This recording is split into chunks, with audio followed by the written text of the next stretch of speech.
Hello, once again, brothers and sisters. Greetings, salutations, blessings to all of you. Welcome back to Chats with Jack. I am Jack Talcott, here to discuss some new inspirations and observations that hopefully will be helpful. I break my day, my time. Um, well, each day I'm allowed based on my current life situation. I'm blessed to have some time to dedicate to self love each day. And so I take advantage of my situation and I spend a lot of time in meditation, developing my practice of gratitude and faith. And in doing so, it really does bring me quite a joy filled life. It's kind of an adventure that I'm being allowed to live. Yours is too. Mine's just a little bit different. And it wasn't always like this. But today I was really thinking about time. What a gift it is. Time is actually what we are. Our experience is the change in motion, the perception of our senses over time. And so the idea of our lives, the way to develop, you got to calm your mind down, right? Allow the confusion and the opinions and the worldly conditions to settle. Okay? They exist, the world is, but it doesn't have to consume you. And you can choose what you consume from the world. So, hey, brother, thank you, Provo. God bless. Arpol and Dominic, those who are joining in or have joined, will join. Bless you and thank you. The idea is to settle our mind, right? Because we all experience ups and downs through our lives. We all experience different challenges and blessings, but it's all an experience. And what is an experience for? It's to learn from and enjoy. Ideally, that would be, I would assume, God's purpose for our life is to learn from it and enjoy it. So if you can find a moment by yourself, or even just practice with others around, I mean, if it's appropriate, but allow yourself to go within and find the joy of being you. Just as often as you can. Because when you look at the world from a place of joy, from a place of peace, it seems different. It doesn't seem so dark. It doesn't seem so bleak and so scarce. You can see the beauty and the divinity that is. One of my favorite quotes out of the scripture, I made a note from it last night. Matthew 5:8. Blessed are the pure, for they shall see good. Okay, well, God is the good, so see the good. Look for the good, find the good, receive the good, share the good. That's what makes life good. It's really, really that simple. Okay, so the idea with the title is to come present with who you are, as you are, where you are, in your journey, in your progress of life. Your path is different than others. Your path is different than mine, and ours is different than everyone else's. It's so amazing. Life is so divine. It's an absolute gift that we've all kind of taken for granted at many points in our lives. Doing the self-destructive habits and then enabling destruction in our environment and our world. So if bringing the time back into an important perspective, to the point, if you can bring yourself to a space of peace and joy of being, the joyful awareness of being.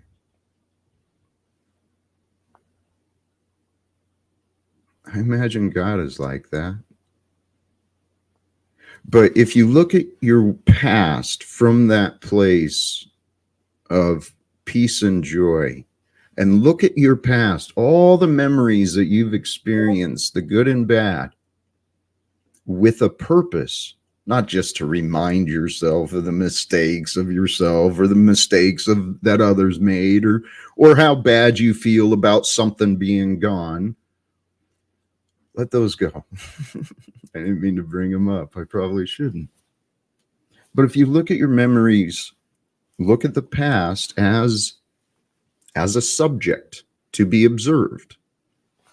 And you are the only one who has your perspective of your past. So only you can know what is true and good from what is in front of you.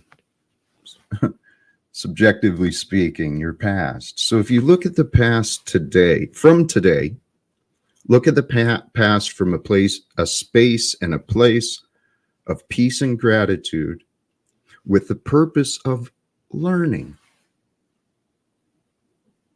We must choose to learn in order to understand. There's a lot of steps and processes, and I'm happy to work with anyone who's interested in this stuff. But if you want answers, you got to seek them. You got to open your eyes and look at what is there.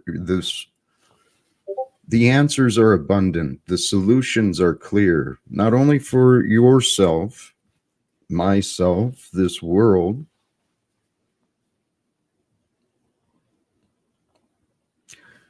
I was reminded by another lecture this morning, and I hope I'm using the term accurately, but the idea of the bodhisattva from the Buddhic philosophies and traditions. As I understand, the idea behind that is to raise your own individual consciousness, because by raising your own individual consciousness, you're creating unseen, but maybe actually you can see the changes when people change. But when you heal yourself, you're healing the world, the entire world. Healing you is so important. What does healing mean? Removing the flaws, removing the damage that's been carried around, removing the impurities that we've been choosing. It all starts right here between the ears, right? Within each of us, these divinely created bodies, regardless of what might be experienced around us, these bodies can contain within them hell, absolute hell, or the kingdom of heaven. That's what Jesus spoke about, right? The kingdom of heaven lies within, it is around, it is waiting to be. I don't know how God works. I don't know what the rules are, but the words are in the Bible, man. And I'm pretty sure, I don't know what I'm supposed to have. Jack, the Jack guy, Jack Talcott, I feel a sense of urgency regarding the state of the world, the global forecasts, conditions from many different perspectives.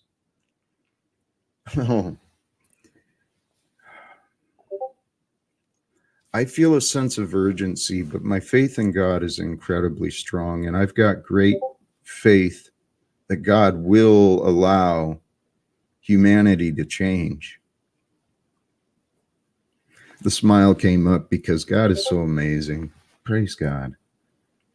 I give credit to God for all things. Language and thoughts is one of my favorite things. I love learning.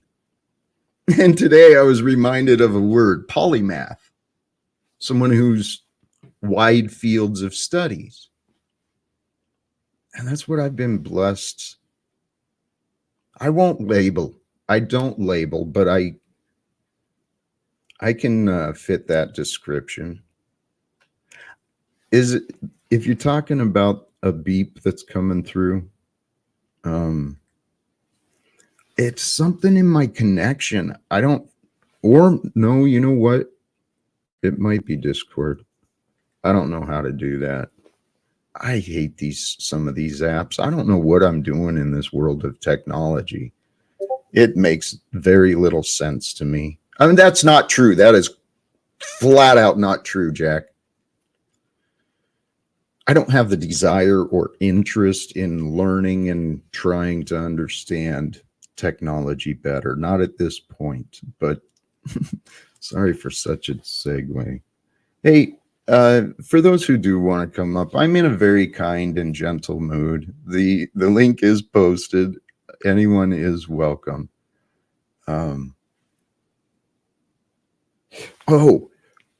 The thought that originated this of learning from the past. Okay, we learn for the past for what purpose? In the past, we learn what we want, what we like and don't like, right? And so when planning for the future, we want to prepare for what we don't want, because we can forecast and predict possibilities or probabilities, and we can prepare for what we do not want to experience. But work each day, every day, towards what you do want. Find what you do want each day and grow it and pursue it. Put effort and action into growing what you want, developing it so that it may emerge. And anything you want, you got to choose, right? It all starts within your mind. So it's up to each of us to clear our own minds. And when we're calm and loving with each other, when we're honest with each other, becoming honest reflections of one another, truth can be shared. I mean, knowledge isn't scary, guys.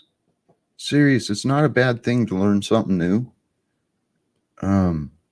I see so many people afraid of hearing, not learning, just afraid of hearing something that they think they might not like. And it's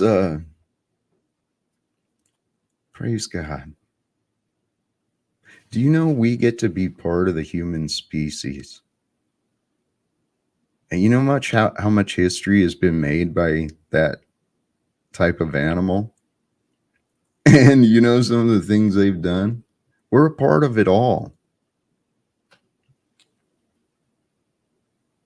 So I'm offering to each of you, this is easier than you think, I assure you. The flow with the flow, the keeping God and love in your mind and faith in your heart, trust. It's not actually that difficult. I promise. I mean, people will challenge you. But I truly believe that's probably part of the great design. We got a new face here. Welcome, J Hub. How you doing today?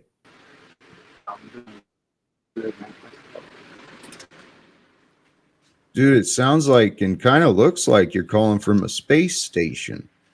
I'm just at work, just listening to you, man. Just listening right now. Hey, welcome. I appreciate the company. Have you had any thoughts on anything I've said? Anything struck you or not disagree with you?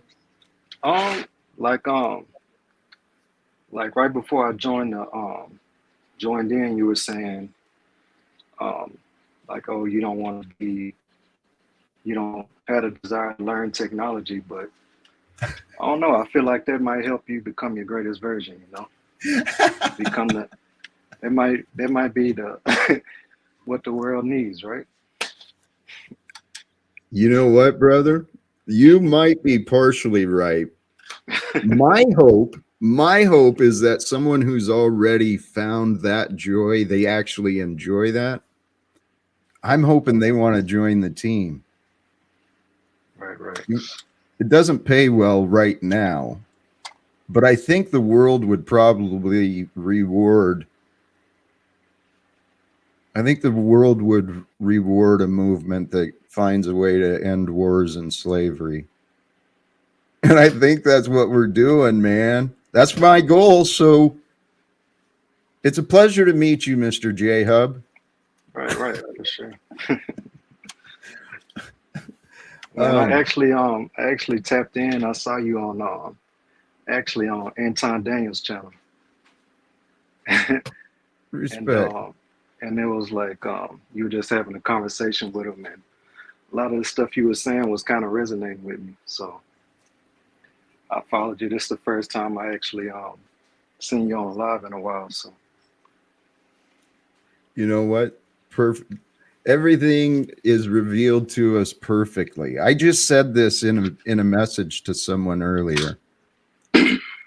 A way I have found to have more faith is reminding myself and looking back honestly at how many times I met the right person who brought the right answer, pointed me in the right direction at the right time. So when we start worrying about our problems and stuff right now today, we just got to remind ourselves, I don't know yet. Just because I don't know today doesn't mean I can't do or accomplish or experience that which I want. It right, just that's means true. right now. And hey, the things I appreciate that you heard and resonated with what you heard. Okay. Because the stuff I'm talking, while I may not explain it as clearly and as detailed as others, there's a science to the esoteric wisdom, to the knowledge that's been Yo, around this is Steve. forever. Big Daddy, how you doing? Hey, what's going on? There we go. I don't know what happened. London, how you doing today, brother? What's going on, Jack? Mic check, mic check. 1, 2. How am I sounding? You're a bit scratchy and low, but can we? Give me a sec. Let me jump out and come back. All right, give it a shot, please, and thank you. Um, hey, and please, I don't mean to ignore the chat. Bless you and thank you for joining. And I see some. What'd you do, Smith? Man,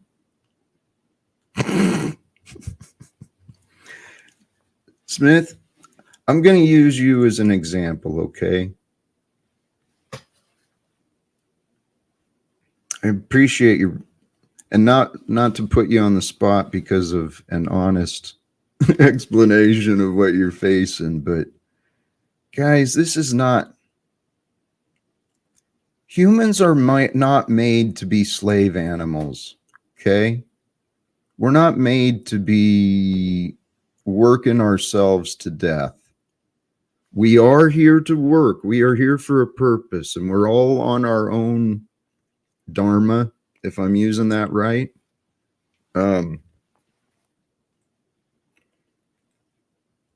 Different ideas bring different options. Smith, you and I got to talk someday, okay? Offline. London, how you doing? Back? I'm back. I hope I'm sounding better. No, let's just try it. Your mic's all the way up too, man. What the heck? Yeah, that's crazy. Oh man. I Let me mute up. I'm gonna plug a different mic in. Give me 2 minutes. All right. Hey, welcome, Flo. How you doing today? What's up, Jack? There's a good sounding audio.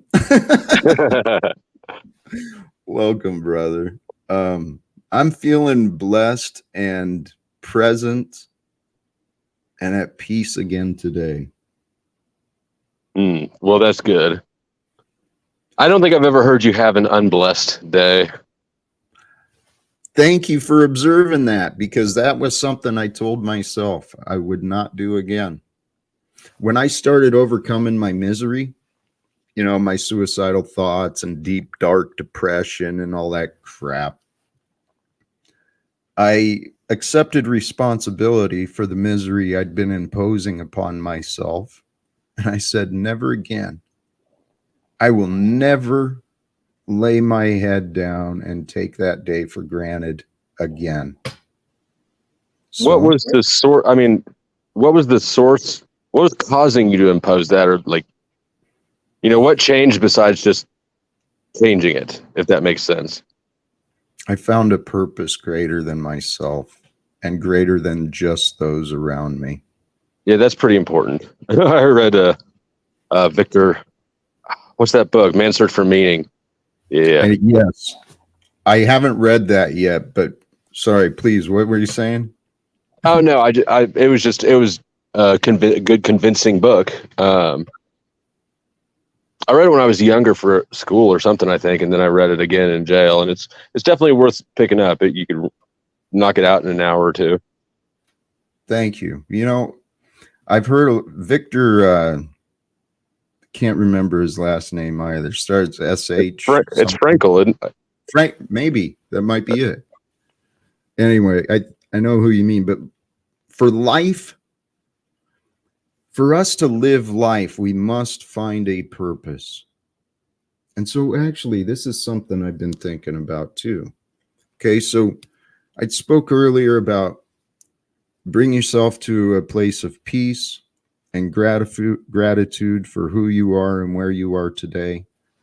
Look at the past, see what lessons can be picked up and learned, and then look at the future from your seat where you are and identify what you don't want, what is a possibility that could be a bad outcome, you know, what do you want to avoid, and then what do you want? Because people spend so much time preparing for what they don't want, they're like kind of missing the point. I sort of think that people spend too much time thinking about what they do want too, and focus. I mean, because it tends, when you think about what you want, you're also simultaneously thinking about what you don't have. Hey, That's a good point. Mic check. I think it's a little better. Thank you, London. Thank you. Hey, I want to jump in with that too. What you said, Flo. Yes, our wants, if it's something outside of our reach or not there, when we want what we do not have, those desires can create our suffering. And when we keep what we do not want, what continues in our days, what we do not want, that creates suffering in our life. So we got to find that balance, flip it around, want what you have, and then work towards what you hope to get. Hey, London, what's going on, brother?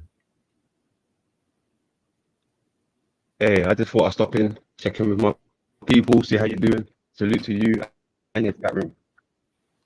Hey, respect.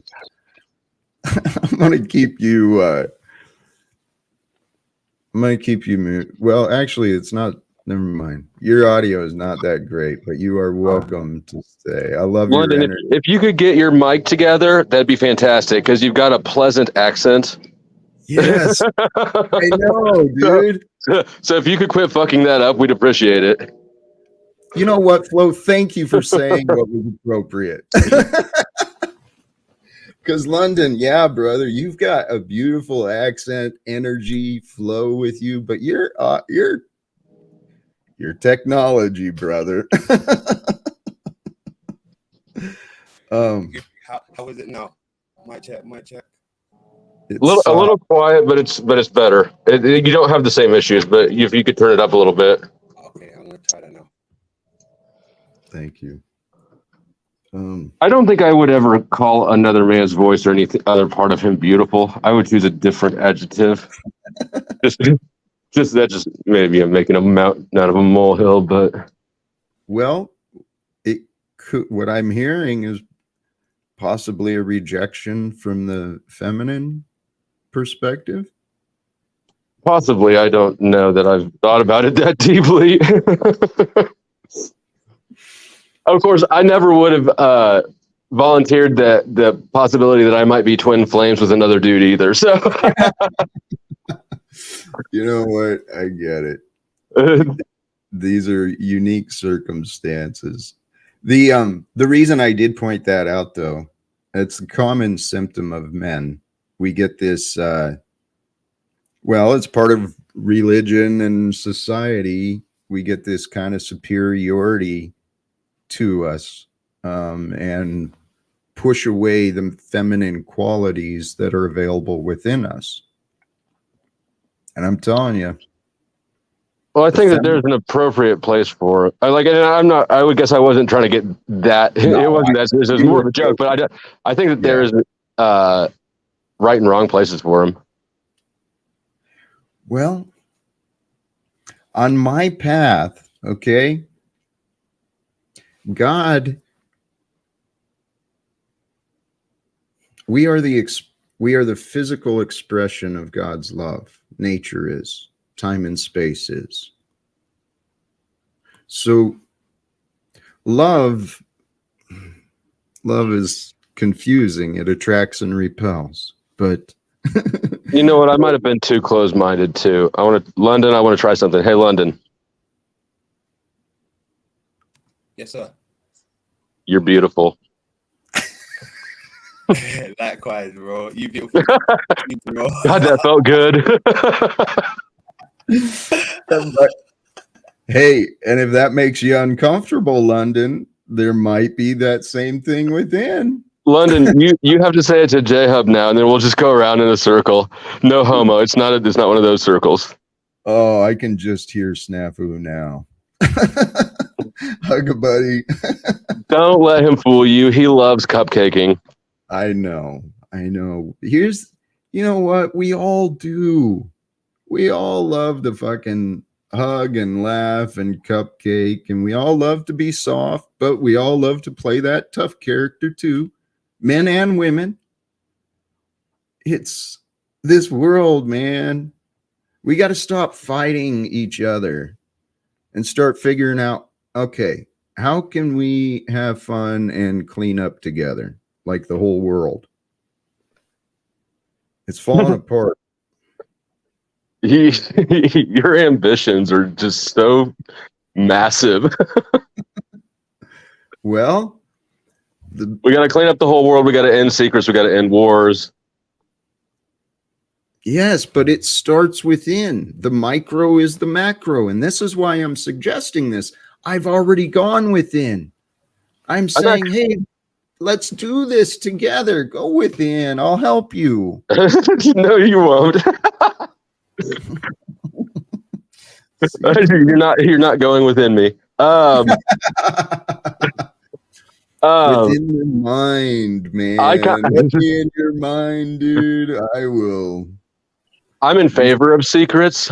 I want them to stay around. Do you like slavery and oppression? No. Well, then I think you took a lot of turf. There's a lot of turf in between what I said and then what you said. Let's walk through it. Okay. I mean, I can see how you could get there. If nobody has any autonomy or privacy at all, then nobody can enslave anybody else or leverage them theoretically, right? Like you still have to have the enforcement mechanism. I'm still not convinced. I'm willing to try that avenue yet. It's coming. I believe it's my purpose. If this happens, okay? If the world did somehow kind of wake up to their inner loving nature, and we decided to, as a species all around the world, just change. Well, I think it's happening anyway with the change, with the way God has divined everything. I believe it's happening, that we are in this period of ascension. And the idea of ascension is raising our intelligence into the more divine nature. And there's telepathy and clairaudience and clairvoyance, and there's all these inner abilities that are potentials within each of us. So it requires a still mind. If you're keeping secrets and telling lies, you got to remember what you're told, so you don't have a still mind.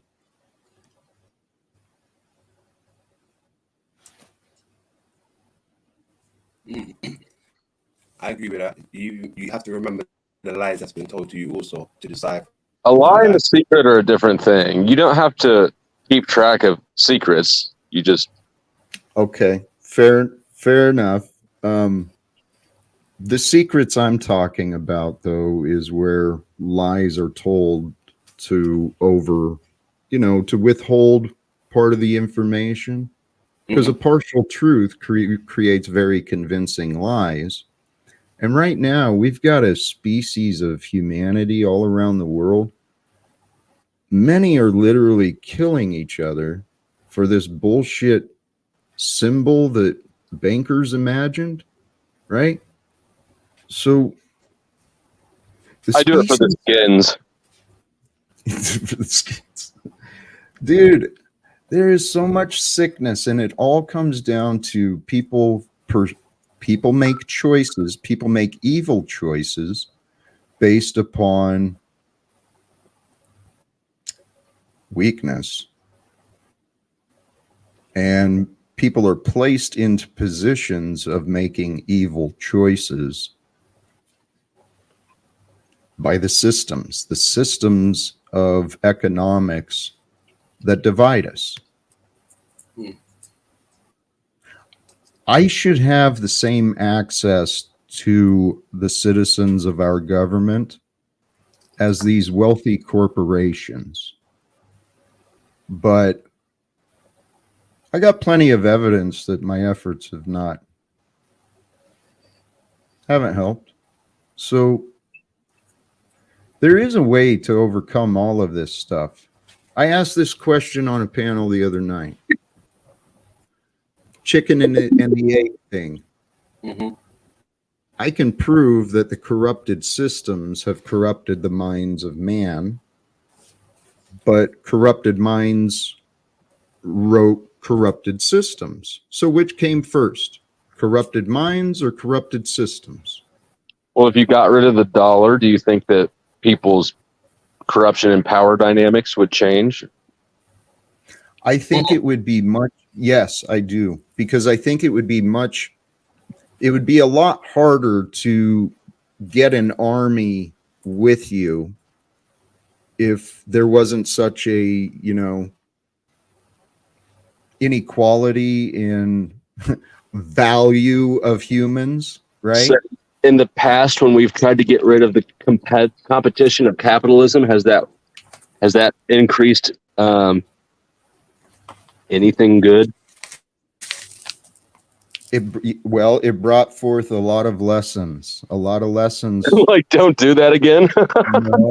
No, that is not the lesson. The lesson is don't let it be corrupted by a corrupted monetary system. So, well, if there's no competition in the market for dollars, if everybody gets what they're allotted by daddy, government. Not government, by the community, by the society. The government, this quote unquote government, can be changed like that into and administration department, which is what it is supposed to be. It's not supposed to be a governance system. It's supposed to be a system of administration. Does it have authority over individuals? Pardon? Does the administration have authority over individuals? In the future, I see no. Truth, facts have control over individuals. And But so when the individual chooses to ignore facts and get in their imagination.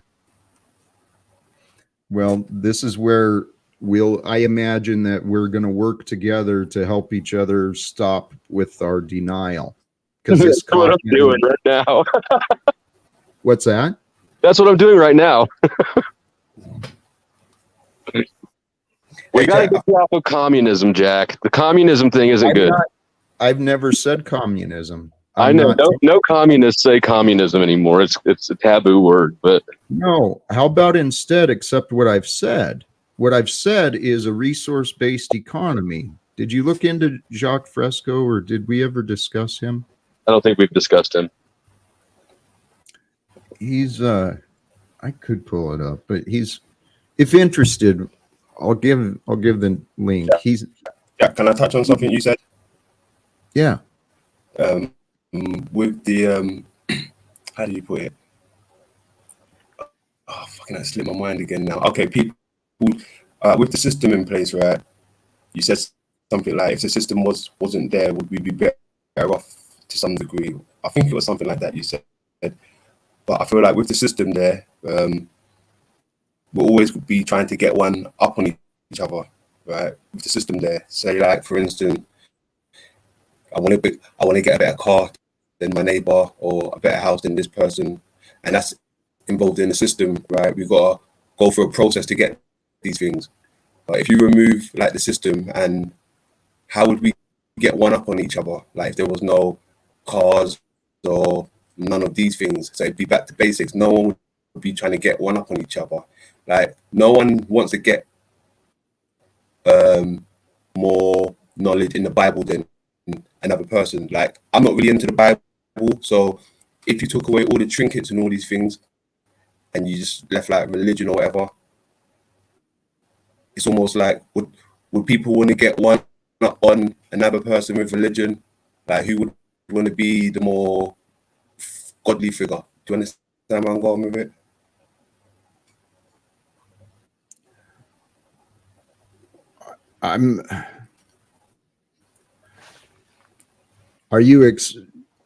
We don't have to compete, and we don't have to keep trying to place one above another. Is that what you were asking about?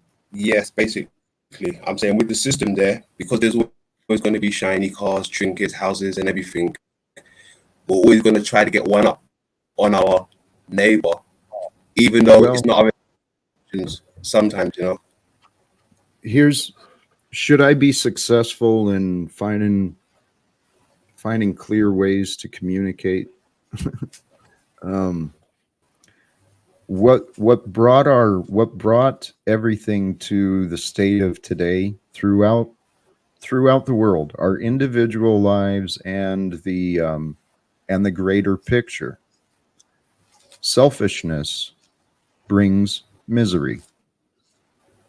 The billionaires obviously have a very successful selfish nature, but they are only enabled by people who are selfishly believing they have to obey the system and sell themselves to some ungrateful employer instead of changing the system. Why do you assume that all successful people are selfish and all employers are ungrateful? I didn't. I mean, that's what you stated about both of them. Well, that's not what I intended. That's not what I stated. The billionaires are obviously selfish. Okay? That's not obvious to me. How is it not obvious when there's, in this day, at the same time as they have billions, there are fellow beings living in poverty without anything? Well, I mean, all of us are sitting here on electronic devices, so we're doing relatively well Yes. on world standards. Nevertheless, none of us feel obligated to send our own money and reduce our standard of living to other people. The topic was billionaires. Well, I know, but the were- dollar amount is arbitrary. Flow. The topic is billionaires. You're trying to present the case that billionaires are not selfish. I am, and I think that the dollar amount is arbitrary. The fact of the matter is, we're better off than most of the world. So why doesn't the same standard apply to us? Flo, thank you for presenting my case. America is so selfish, it doesn't give a shit about the rest of the world. And it happens individually as well. People are selfish and don't care about people they don't know. Who cares? I'll never meet them, or that's their problem. They should have done different than God had them do. I mean, I don't even need to make a story like that an excuse. I just take care of myself. I know. But Flo, I used to do that too. And I used to think I was happy. I was such a fucking liar to myself, man. I know for a fact that there are potential ways for us in this month, year, lifetime for sure. There are ways for us to completely reorganize the entire global, worldly, whatever, this physical realm, and it'll be simple. We just got to start working together. And if I'm telling you guys, anyone who helps me will be helping others, because that's why I live. I'm trying to make the world a better place. And nobody has to go with me to any place. I'm just trying to not spend my days alone, man. Yeah, no one wants to be lonely. Well, but this is the cool thing, though. I realized how blessed I am to live the life that I have compared to many others. Dude, I bitched about things that I've had it easy. And the things I've learned, okay? That's one of my prayers often to God is thank you. Well, at the end of the day, for sure, thank you, God, so much. Thank you for this day. Thank you for allowing me to exist and experience and learn the things of today. Because every day I get like flavors and I learn new things. I get new inspirations.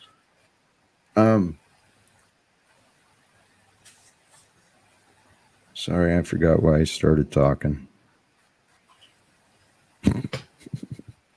Praise God. Praise God. Yeah.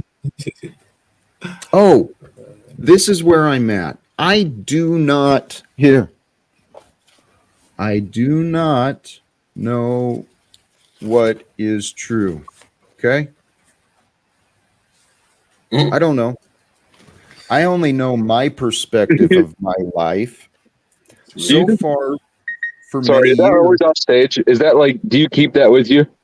Yeah. Fair enough. I should start carrying it with me in the streets too, man, because fucking people are nuts. It's like, guys, this life I'm living, if you could see what's in my memories, and if you could see what,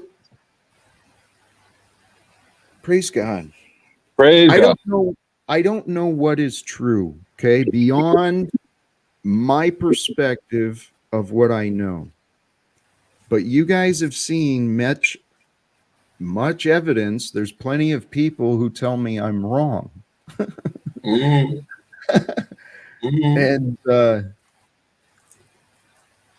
if I'm right, guys, if I'm right, the new is about to begin. As soon as we get the right ideas and the right people together, we'll get Bill Gates and Klaus Schwab, we'll get those ass hats out of the way, put them back in their damn place, and we'll gain some actual control. Actually, we'll just gain reason and transparency in the administration of our government. Because aren't we equals? Equals don't keep secrets from one another. Well, society seems to think different. You know, as much as they say we are equal, there's different paid jobs, different type of societies, different echelons. So unfortunately, that equal stuff flies out the window to some degree. It's all invented by man. Mm-hmm. And this is the point. I started with earlier that one of the Buddhic philosophies is when you raise you help heal the world. And as we do, all of us, we can help each other. We can help remind each other, hey, you do have a loving nature about you. You know, you are fun to be around. You are smarter than you think. We can help each other grow. And as people grow in confidence and stop holding on to the past, stop clinging to what was out of comfort or familiarity, as we as a people start encouraging each other and helping each other with confidence, we will think beyond the problems. We'll work together to find the solutions that each of us are dealing with. And that it'll ripple out into waves of transformation. This is what I've been dreaming of for quite a while. Is that a Pixie song? Do you know who the Pixies are? I think I've heard the name, but I don't know. What if we can end wars? What if we can? End wars? Mm-hmm. What if That'd be a wars? start. Imagine a world here on Earth where there were no wars, no borders, where the businesses and the products, the services that were offered were not for profits for the business, but the businesses existed for the society, for the betterment of those they serve. And then,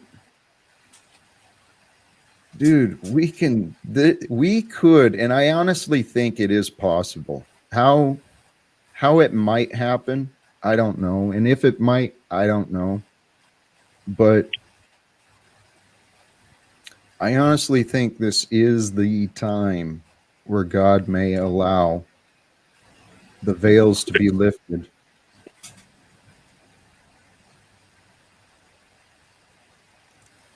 What if God has already lifted the veils of ignorance and people are still fighting to keep their confusion?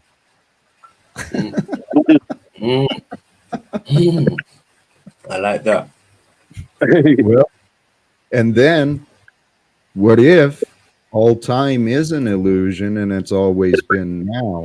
So the illusion was never there, or the veil was never there. We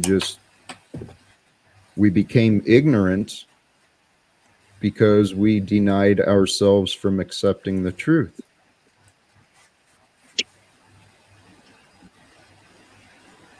I don't know. Sometimes I overthink that stuff, but in the end, what it comes down to, we are thoughts and feelings. Realize that. Biologically, that's all we are. I heard this term earlier. We are meat sheaths. That's so brass sounding. Well, we're a sheath for the meat sheath for the spirit is what we are. It slides in and I don't know, man. We all know what a meat sheath is. Well, I had someone criticize me because I called our bodies meat suits or a meat tracker or something like that. But I'm pretty sure a meat sheath is a vagina. Can we all agree on that? Damn. I don't know what you said. A meat sheath is a vagina. Oh, now I heard. Now it connected. Your audio broke at that time. Now I yes. Don't agree that that's what that is. Yes. Well, Okay. There are other things that could be meat sheaths, but that's what we're going with. I think. amen. Hey, Jack. Regardless, yeah, brother. Earlier on, right, you said about ending all wars.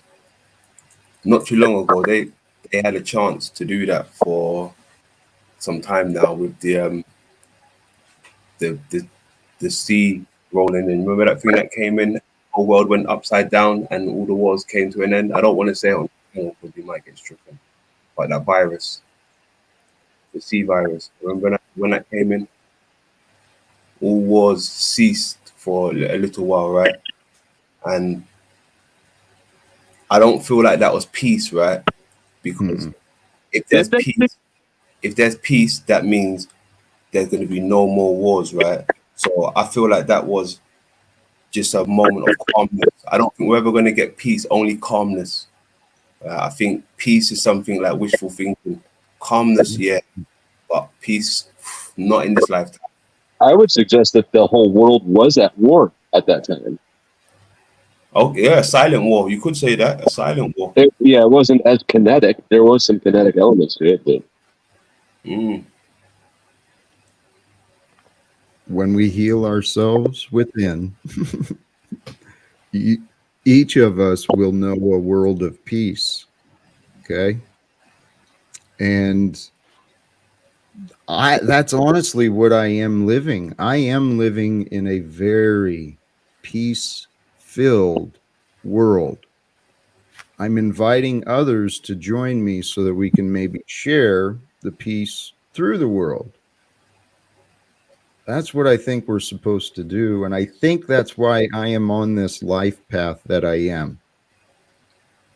Welcome to the Talcottian Adventures, my brothers. You guys have been bright lights of encouragement, and I do appreciate you both. Likewise. I wonder often, though, what is the future going to bring? What might God allow me to accomplish? What might God allow us collectively to experience? If humanity actually stopped lying to each other for profits and oppression, this whole world could quickly, I think, you know, if you look at the patterns of history and nature, God, it repeats with novelty, right? There's patterns that are duplicated, but everything that is created is unique in itself. And so in the story of creation, it took, as we are told, 7 days for the world to be created, or for all that creation to be. So what if God might allow that within man's story? I think it would be an incredible, like, turn of the story that mankind has descended into this material mindset and been living in this subconscious dream state, not thinking. And then God's truth is revealed. And then, wow, miracles are in front of everyone's eyes right now, but nobody really believes in them. have we talked about? Sorry, go ahead. Sorry. No, please feel free. I was just curious if we've talked about what J-Hub is doing. Yeah, we did. He mentioned he's working. He's working. My bad, I'm working just fiber splicing. Fiber slicing. Did he say fiber? Jeez. Fiber slicing. Okay. Don't interrupt the man. Yeah. No, I'm listening. No, I'm trying to catch back up on y'all conversation before I jump back. Respect. Thank you back. Welcome, Dominic. Hi, Jack. Hi, everybody. Hi, Dominic.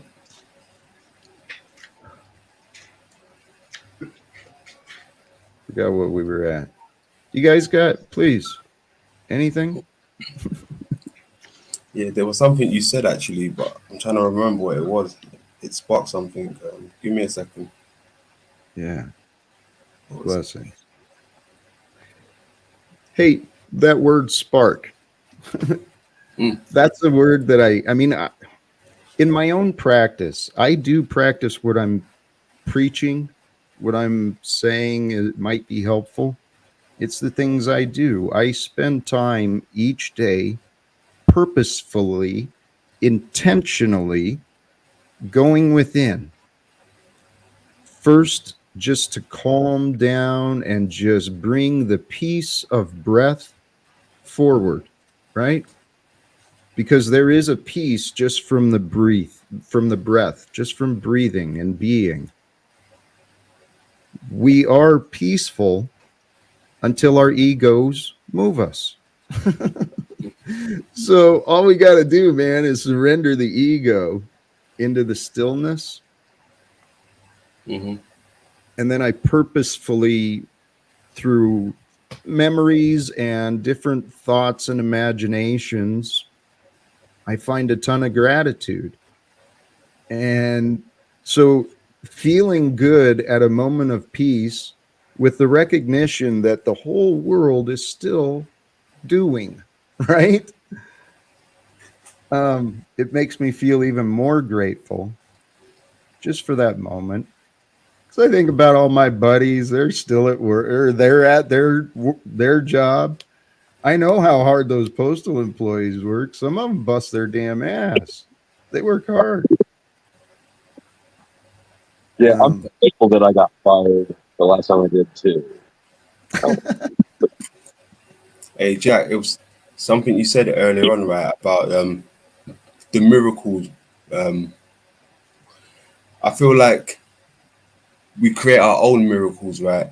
And with like the word miracle, I think it's like synonymous with the word magic, right? You know, when you bring forth what you've been trying to bring forth, it's almost like a miracle when it happens, but it's almost like a magic trick, like manifestation.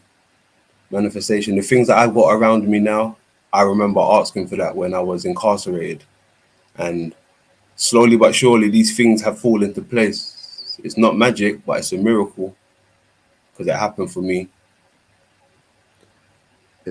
London, amen.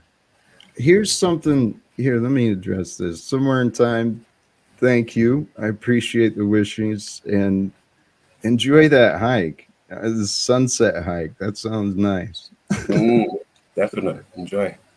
Um, Dang it. Forgive me. I distracted myself. We were talking about the miracles and manifestation. Thank you. Thank you. Miracles. This is something I realized. I used to be real insecure.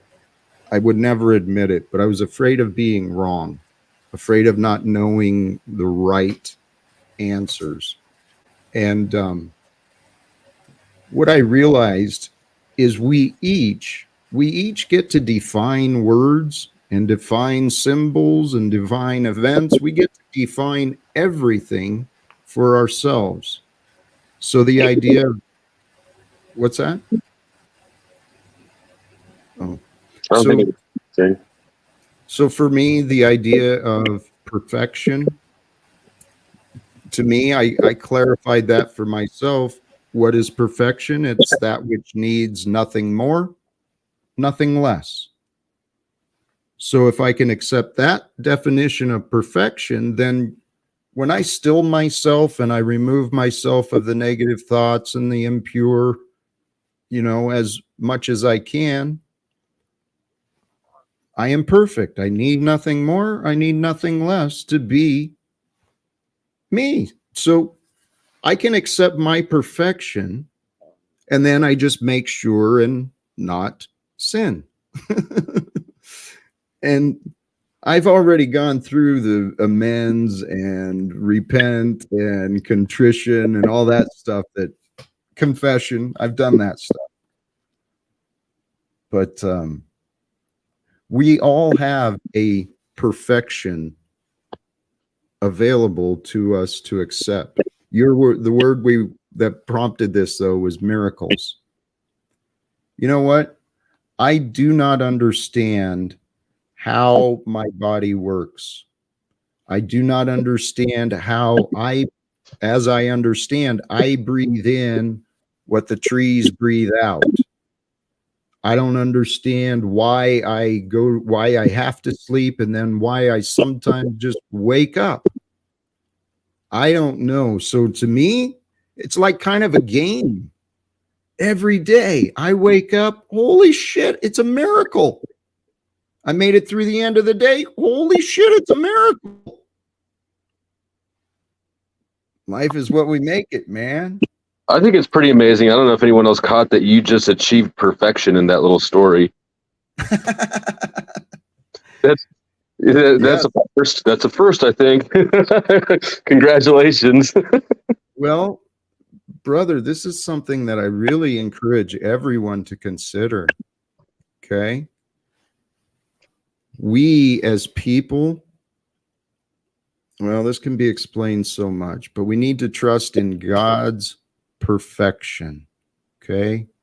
Because there is an order that's visible throughout everything, nature, balance, the planets, everything. So God is perfection. God reveals perfection. It's our worldly veils, I don't want to hear this. I don't like them. I don't believe that. We create the imperfect world. And so the other part too, if God is the omnipresent and eternal and all of that and more, well, why would I imagine a separation from myself and God? So it's like God is everything except me? No, humbly, I know that when I follow the example that was given to us with divine faith, with divine forgiveness, divine mercy, I can find my way to those things. And then I feel pretty good about how I live. So if seriously, try this, guys. Toy with the idea of allowing yourself to become perfected, right? We've all picked up bad habits, bad traits, throughout our past. But if you have faith that God will allow you to learn how to perfect yourself, you'll start trying to learn. Do you think that is perfected a concluded state? No. See, and that's the thing. I don't know. I would assume in our experience of life is growth, growth is change. To become perfected means just a continuing cycle of improvement. And if we are, go ahead.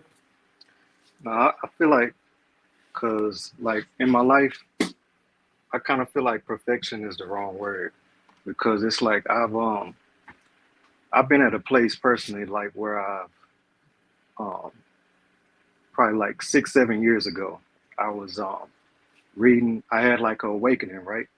So I'm like reading all of the books. I read all the Eckhart Tolle, all that kind of stuff.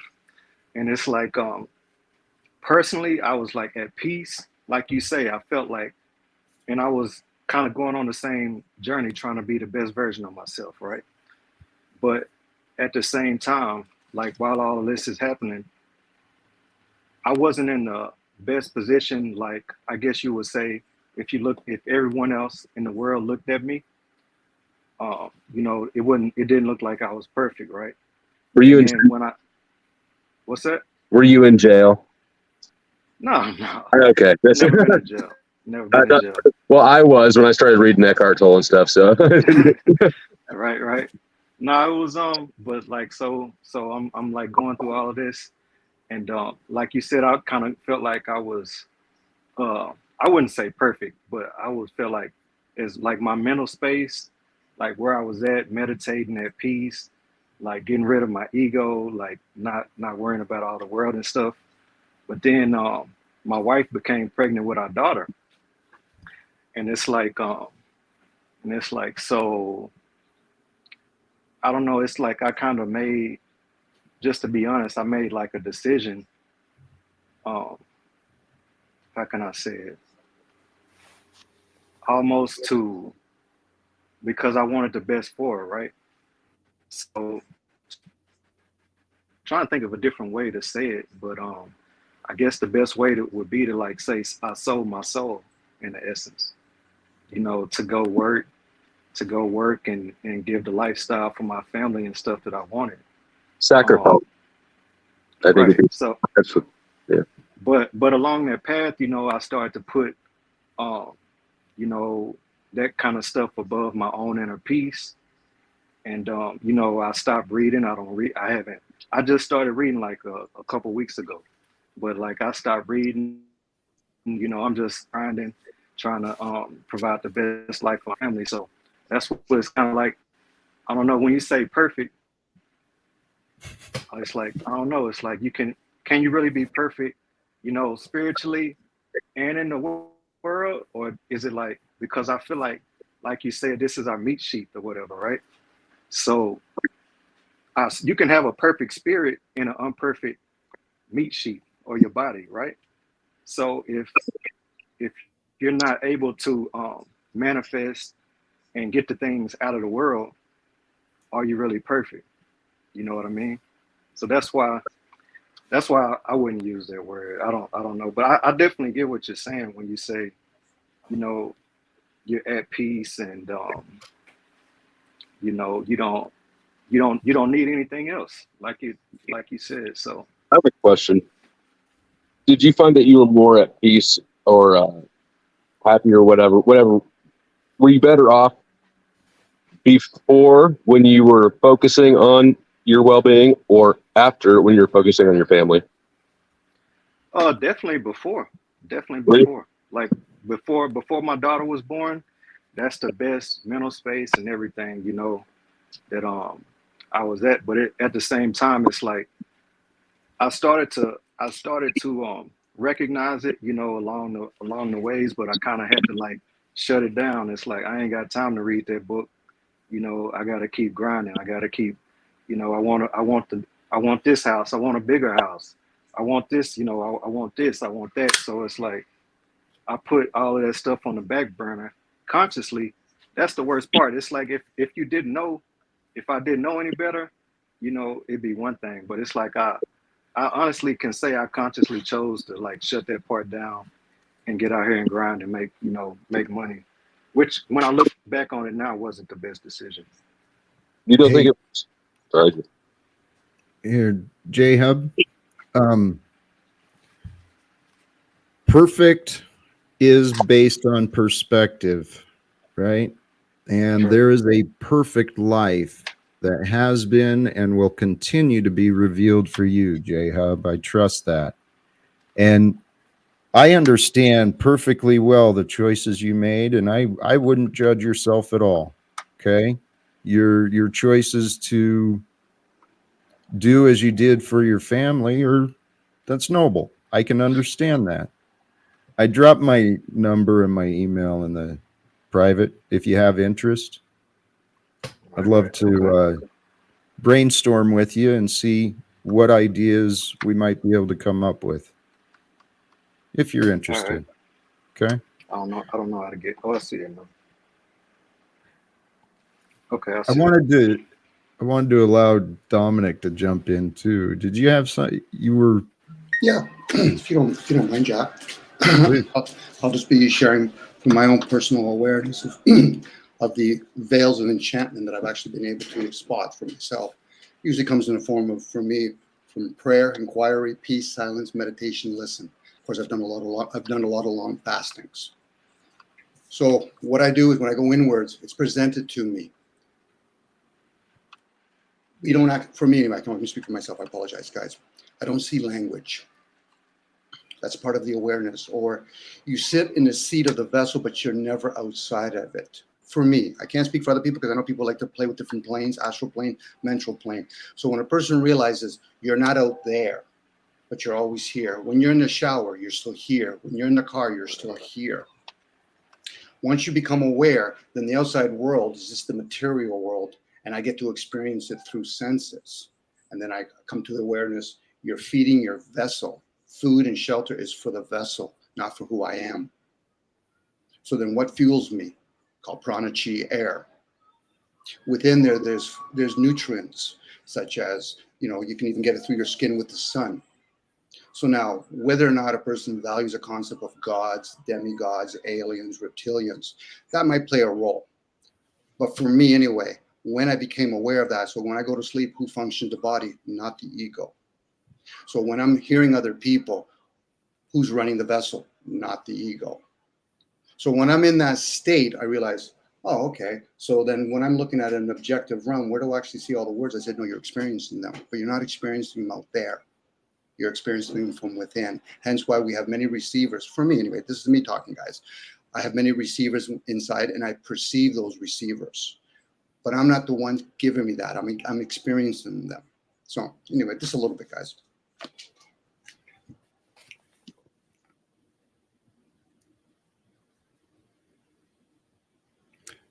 And you receive, I'm sorry, you receive from them the different meanings, the different. Well, because it comes to me in an English language, like English has 5 degrees to it. So I'm receiving it in English. So a person will have a thought in English. That's a meaningful language. Yes, Jack. Okay. Maybe I didn't, forgive me. But inside of our vessel, the hemispheres, 2 receivers, the heart's a receiver, the gut has many receivers. Yes. That. Yes. So I was asking, what is it you say you receive from those within? Information. It's coming from another source. It comes in here, hence why the student can have thousands of teachers from within.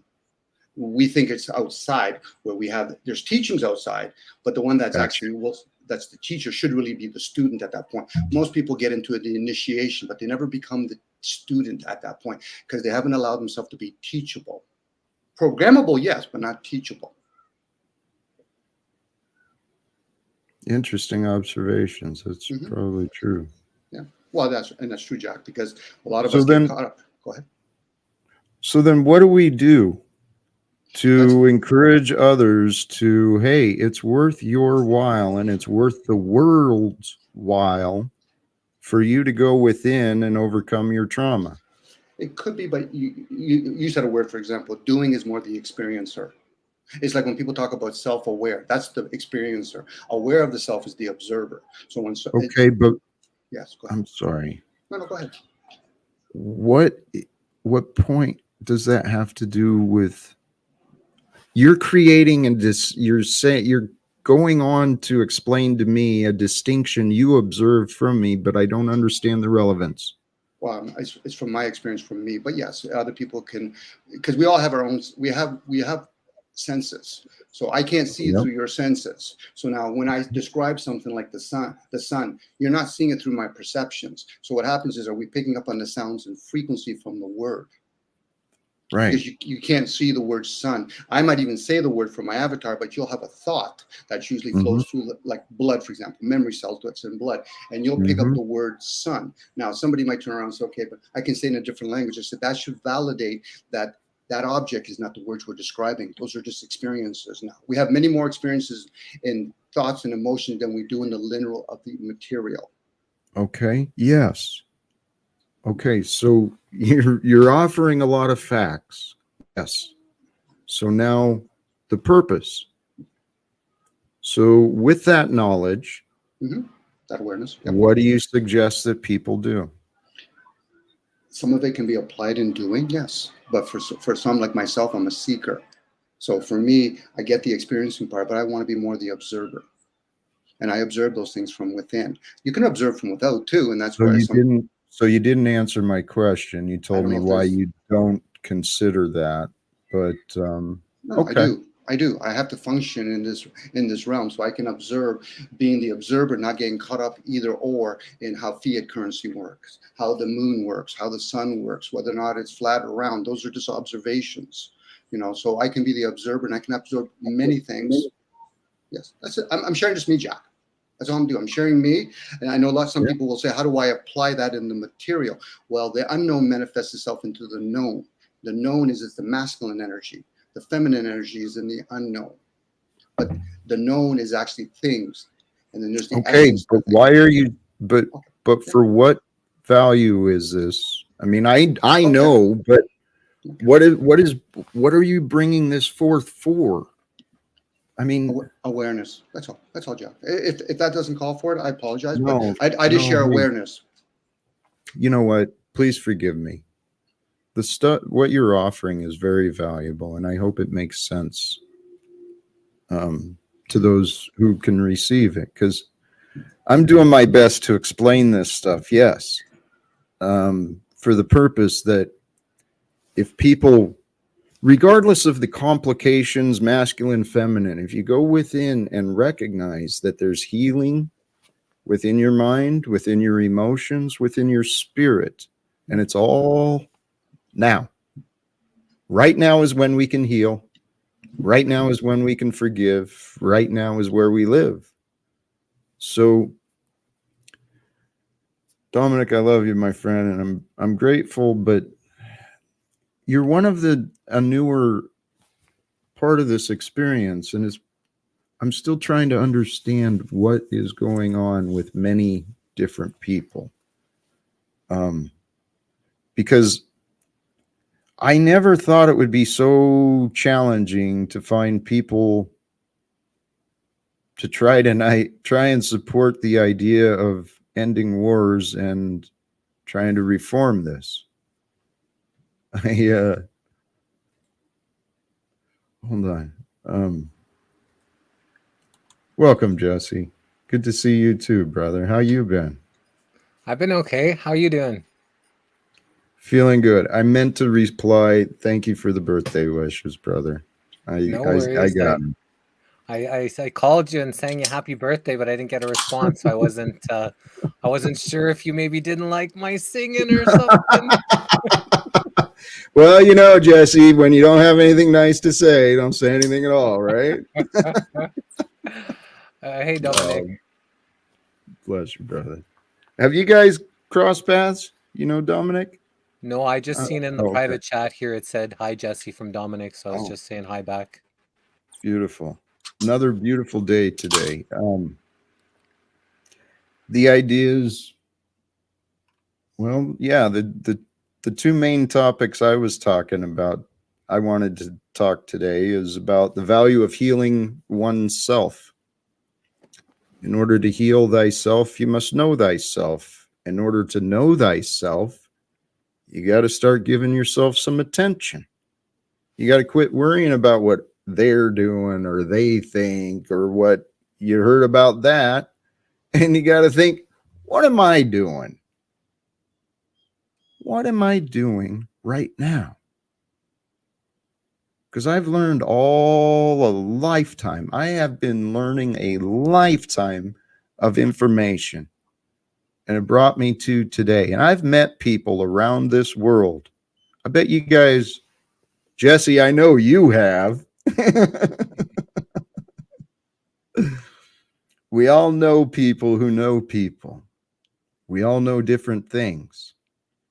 I trust we all want a better world for our kids and for the next generations of kids and the neighbors' kids. And I think we want a better world, not just for the kids, because we are kids. We used to be kids and we're still children of God.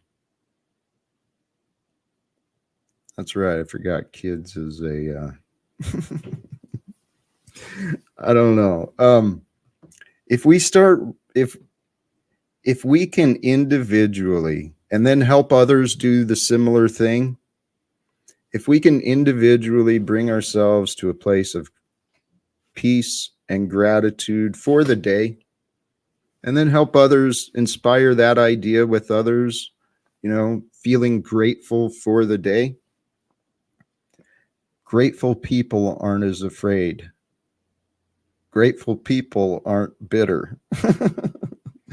So gratitude truly it is the key to happiness and a joy-filled life. So if we've learned what we have from the past, let's find a future with more joy, more peace, more health, more abundance, and above all, more love, brothers and sisters. This world needs more love, and we, each of us, we are vessels. We are the tools, the instruments that Mother Earth created into form so that we could, at this time, bring the energies of the divine love into presence here on Earth.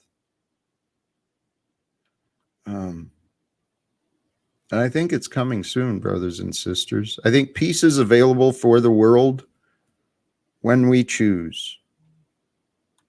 And the way to peace is to stop fighting. And the best way to stop fighting is to accept the truth. And see, Flo, to bring this conversation back again, secrets create divisions between us. And the one who holds the knowledge is in a place of power. So where there's divisions and power separations, there typically comes privilege. With privilege comes oppression. Therefore, to eliminate division and oppression, how about we stop lying to each other? So everybody should stop having any privilege. What an absurd, illogical response. Flo. No, you said walk me through the chain again. I was distracted. I was trying to suss out CIA's situation in the chat. Here, this is actually a presentation or a description I heard regarding the racial divisions, right? Once we find a reason to divide, the division one side will have more preference with and in this case, in history, the white people had more money and education and influence in the society. So there was a privilege, and with that, or a preference, and with that preference comes the privilege, and through the privilege comes control and oppression. So right now, we have people that are learning a lot of different things, and they think a lot of different things. One person, in the example you gave, yes, privilege corresponded to oppression, but privilege doesn't have to correspond to oppression. When would it not? If I'm going to a concert and I know somebody who works at the concert place, and I bought seat tickets, but at the venue I'm able to upgrade the floor at no extra cost, nobody was oppressed, but I was privileged. I was trying to get in a bigger picture, right? Because in a bigger picture, in a collective that is divided, and we are divided, there's no united in today. In the bigger picture, with this economic division that has emerged through history, that's the division right there. Money, because of the power that our collective beliefs have offered it, money has the power of persuasion and control. And you know what? Satan works through those tools. See, I believe that God, the giver of life, is generous. It is the all-giving, the all-knowing. The Luciferian systems work through manipulation, deception, and control.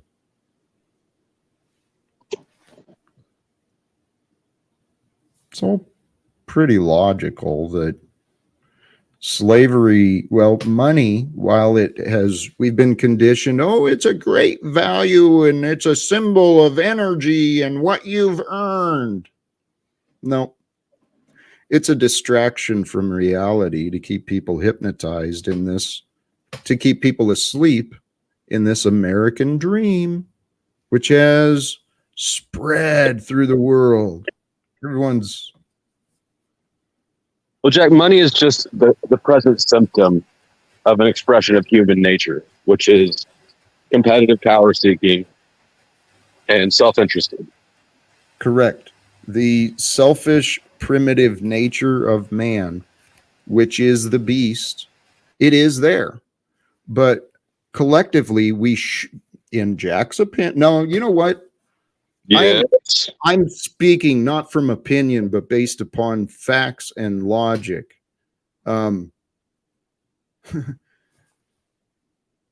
Shit, forgot what the Go ahead. No, I forgot the conclusion. Sorry.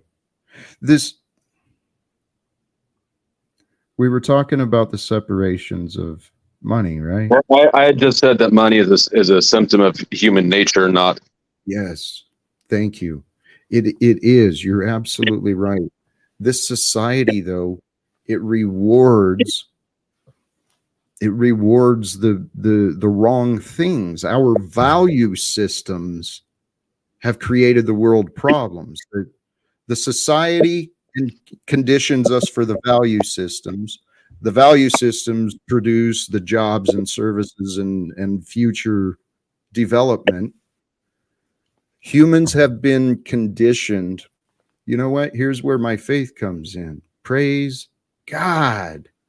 It doesn't have to continue this way, but humans have been conditioned to think selfishly despite the selfless examples that have been given.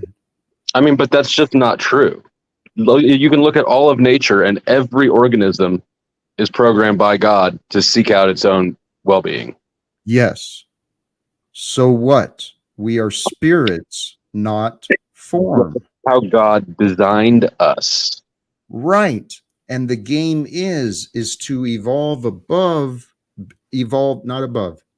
beyond the physical limitations into the expansion of greater awareness and connectivity and consciousness to the divine.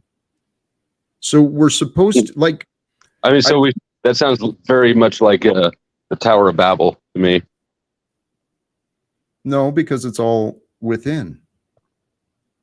It's not actually even rising above, it's surrendering the beast. Well, the problem with the Tower of Babel wasn't that it was a tall building. It was the attitude of being higher than God. And when you say that we should evolve past how God made us, that's exactly the same sentiment. No, please don't twist my words. I'm not doing so intentionally, but how is that good? I know. Here. So what I'm saying is that the past was perfect and it perfectly developed us to here. So I'm not complaining about nor blaming anything about the past. It was perfect. And so we have the opportunity in this lifetime right now to actually play the game that the Creator created.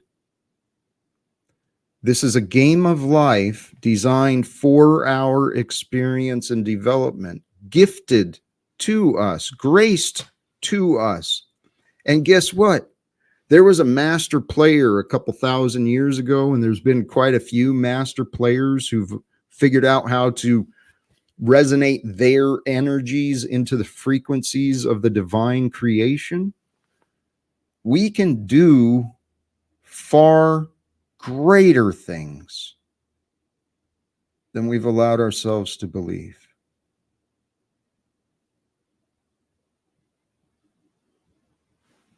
I know that's true. Can you do both, Jack? Can you do both? Can you do you think it's possible to be spiritually awakened and stuff and still I mean, it's like you're saying, Yes.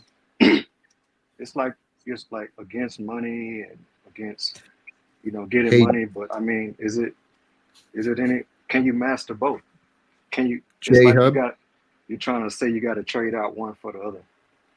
J Hub, I love that question, and I meant to kind of go there because you're in that situation. That's Yeah, what you're facing and dealing with, isn't it? pretty You've much. got that.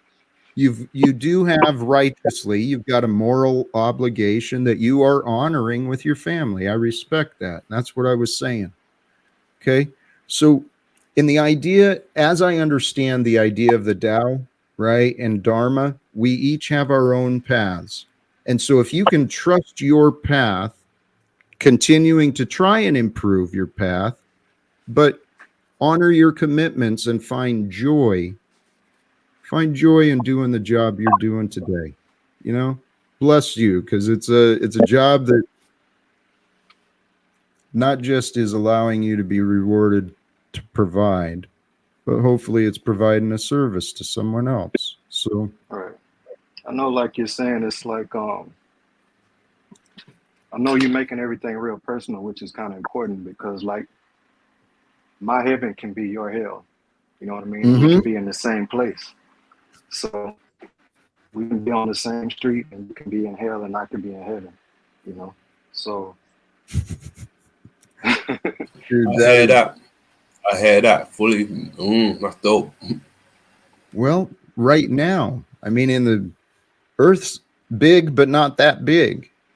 Right now, there is a lot of men and women, brothers and sisters, children. They're existing in hell right now. And that, my path, let me present this to you, J Hub. My path, I've done, I can confidently state, I believe, I believe I have done everything I could in order to, change my situation. The one choice I did not make was the one you have. Okay. I didn't go back to a job situation. Number one, I would not, there's no way I could work myself out of the situation I'm in, not without the college degree in this current state of our society. Anyway, the point is, in my situation, I had to many times convince myself to accept, okay, this is my path for today. This is my lesson for today. And find joy with where I was at. But regardless of the future, my purpose has been and will continue to be, I'm pro labor.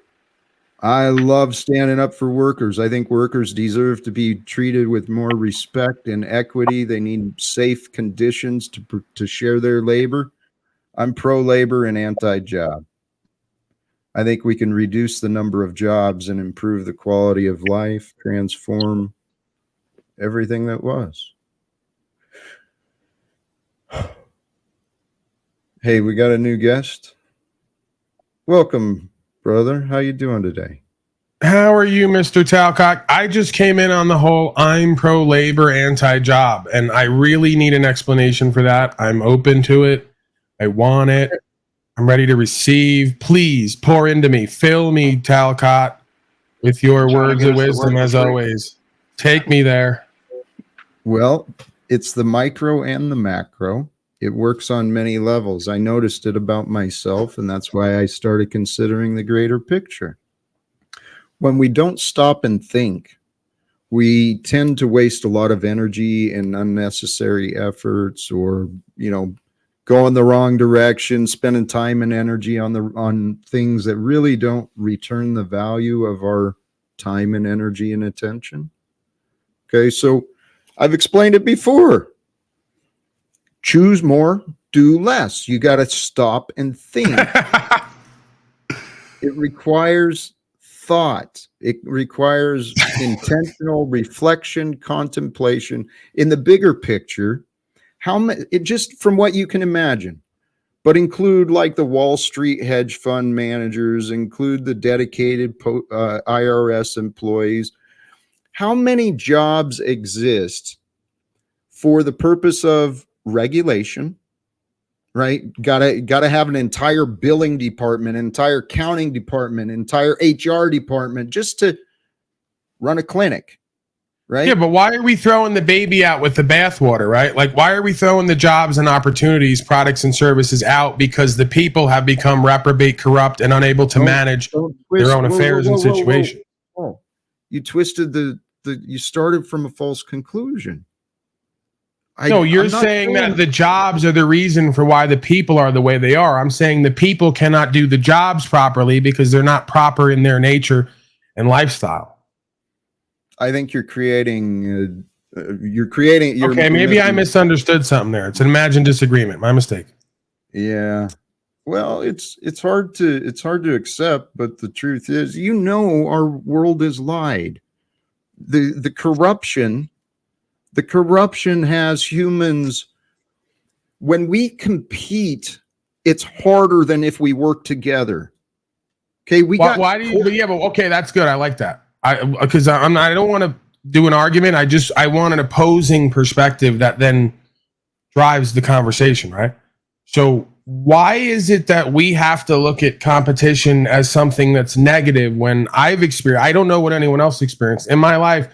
Competition has been healthy in certain ways. It's driven people in groups to do better individually and collectively, right? Okay. So I see a healthy space for competition, and then I see a space for competition where we want to kill, steal, destroy, and we use corruption to destroy the competition, right? Okay, so you presented your narrative, but the problem is your narrative again was based on a conclusion that didn't exist. You said, why are we, meaning me, why are we presenting competition as a negative thing? And then you went on and built the argument of why competition is not a negative thing. And fine, I never presented competition as a negative thing. What I said was competition is less efficient than cooperation. Now you recognize that fact, that truth, as perhaps negative in the efficiency of commerce and actual productivity. It is a negative factor. I see what you're saying. I'm just saying that I believe that in the mapping that you hold, that if there's an adjustment, right, that we can have it all in there and like it is, right? The way that it is what it is. So we can't rewrite what is. We can only understand that. And it would seem to me that I agree with you. Cooperation is a good default space to be in for all of us.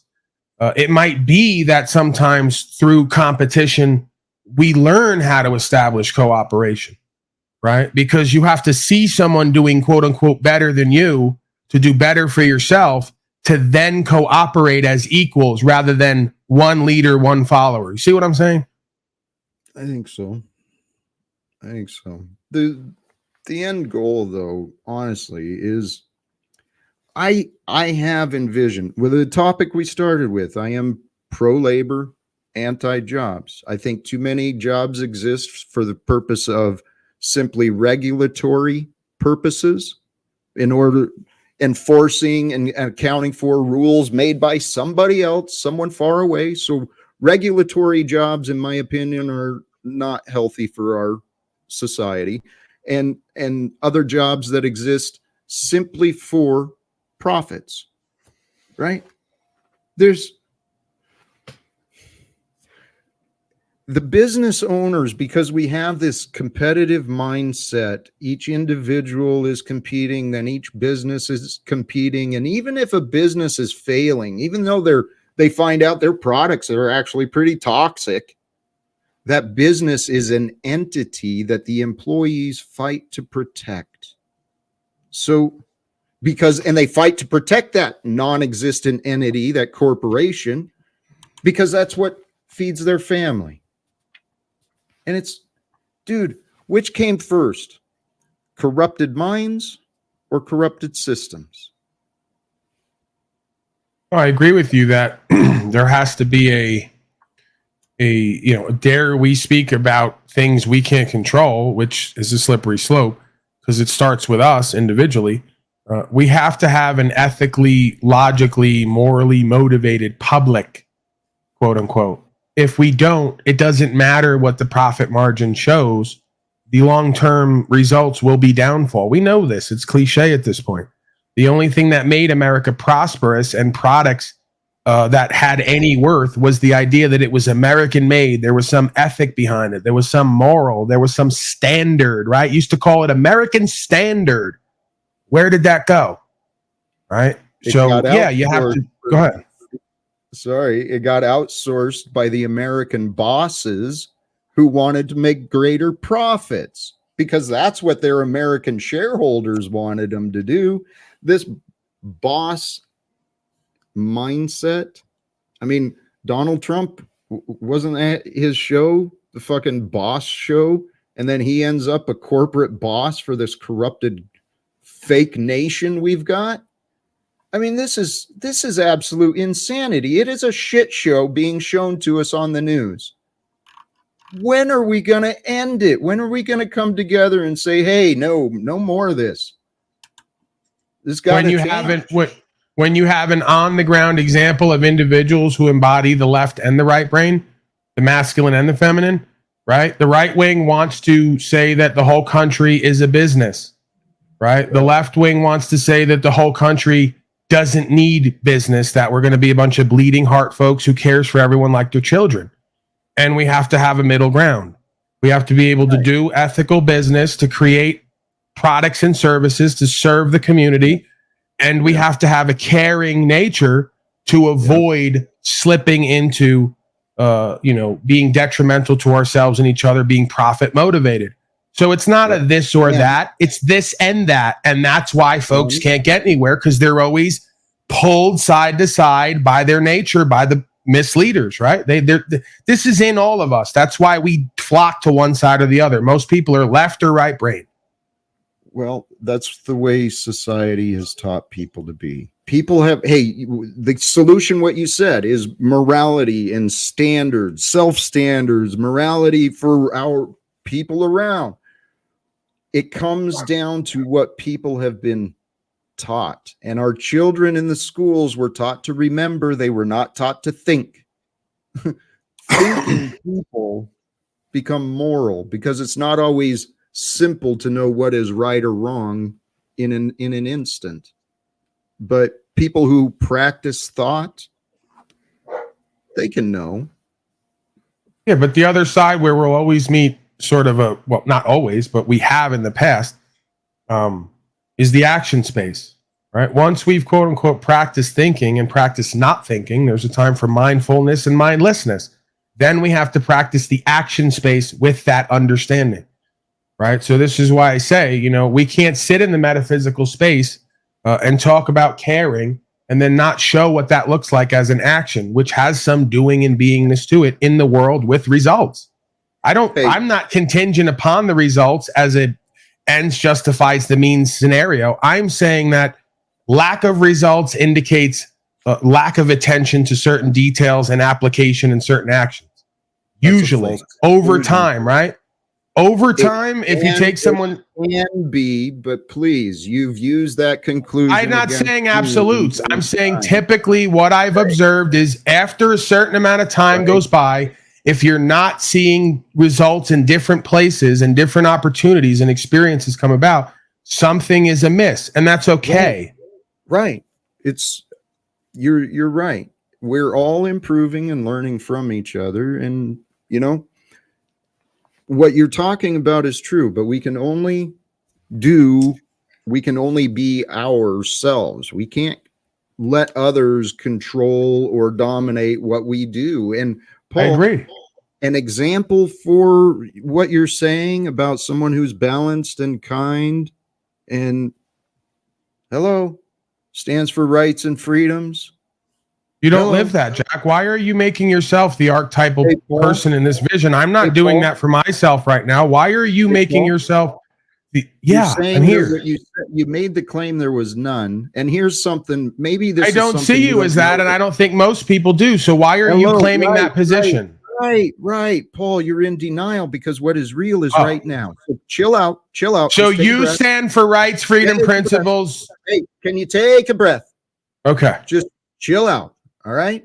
sure. Okay. Thank you. Hey, Paul, before we go into this, I'd like us to, can we at least agree while we're talking? We can have a commitment to the truth, not Paul's truth, not Jack's truth, but the truth. That's what I thought I was doing. Well, in the past, what I've experienced is you coming in trying to demand and establish superiority. But if we agree, if we make agreements, then there is no superior or below. We are equals. We're here at the same time. And that's what I'd like to present, is that's what we are. There's no one superior or below another. I think that spiritually we're all one self, so we're equal. I think that in the world, through our choices and actions, we become ahead or behind. If you're not okay with ahead or behind, it means that you reject healthy competition and results, which you have done. Possibly. You can't tell me. Okay. Hey, Paul, rather than convict me on your presumptions. It's not about that. You've convicted yourself with your reactions. Paul, you're not getting how this game works. Actually, that is you. So please. Okay, you could say that, but that's not our experience. You can calm down and we can discuss what you disagree with. Okay, I know you can. Your discernments of me, while it may be accurate in other cases and may have truth, right? You're working with facts. I don't deny that. But the conclusions you're coming to are not true. And how do you know that? Back to me. Let's bring. How do you know that? Because I'm the one living my life. Does everyone who live their life know what they're doing all the time and can explain it back? No, actually, we find that it's not the case. Most people lack self-awareness and don't know what they're doing and whether it's. Why are you talking over me and being belligerent and combative? Why? I was mirroring your. I'm not being belligerent and combative. I'm passionate for truth as always. I'm speaking it as I perceive it, and I'm trying to be helpful if I can be. Well, it's not. Okay, so can you? Because you won't let it be. Actually, rather your than claim for how you know.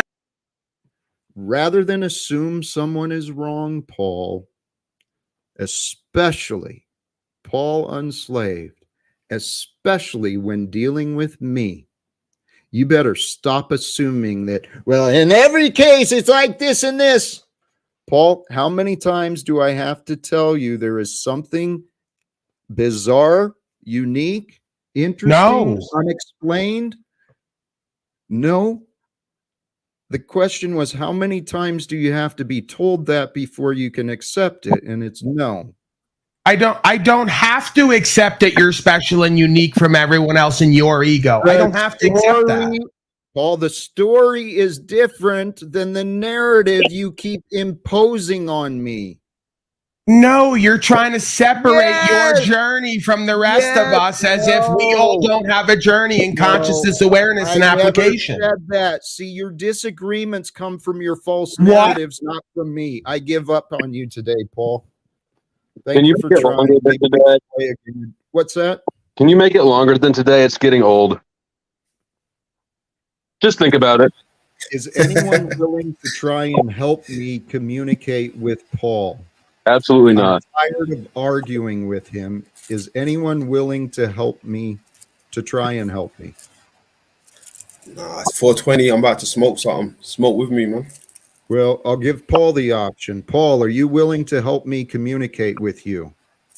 How can I help you communicate with me? Stop being so resistant. Resistant to what? To the words that I say that are true. So if you say something, I have to accept it as true because you said it. Unless I give you an actual reason to doubt me, Stop assuming I'm lying. Yes. If I have my own reasons to doubt you, am I lying? Paul, if you have your reasons to doubt you, you would say, well, Jack, you just said this, but I've seen this. I've been doing that. No, you have not. You've been Oh. throwing accusations and insults at me for months. Is that how you feel, or is that what I'm doing? Go back and look at the evidence, Paul. And have you not been doing that to me as well? Am I complaining about it? Tell you what. Didn't you call me a cult leader and an antichrist and all the rest of it? I said there's plenty of evidence. Did I complain about it, or did I just... And Paul, what is the Antichrist? Let's get into this. What is the Antichrist? That which opposes God. What is God? God is the truth and love. Paul, you are in denial. Your cognitive dissonance is quite visible.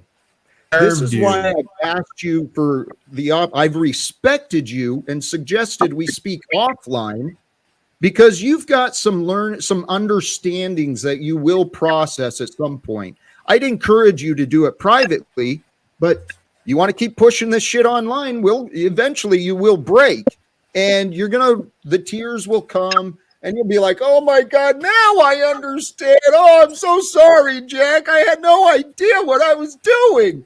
And I look forward to that. So you're trying to now influence my outcome. You're trying to go deeper with your mind controlling narcissism, where you're telling me what I'm going to do one day, which has no bearing in reality. That is exactly what you were doing in your accusation. So I'm going to one day break down crying and tell you I had no idea what's been going on this whole time. That's how you see this ending? At this point, I don't care what you do, because I'm not going to accept your looping bitterness towards me. Your bitterness is yours, dude. You can keep it. Sorry about that, brothers. Thank you for your patience. We're used to it. I know, but one day this will change, I swear. And hey, you know what, guys? Every single one of us, I've been through this myself, and I am encouraging you. J-Hub, I don't know what you experienced, but you said you went through something, right? And you started a process. And I think probably those who found their way here, I think you are in your process. You are in that awakening and emergence stage. Simplify the process, please. Please trust what I'm saying can help you if you just try. Go within, seek answers, and seek resolve from the confusion, from the doubt. Seek the presence of the comforter, for those who do believe in the Bible and such. That's a term I actually resonate with. There is a spirit of comfort that is available for our minds to imagine, to seek, to receive.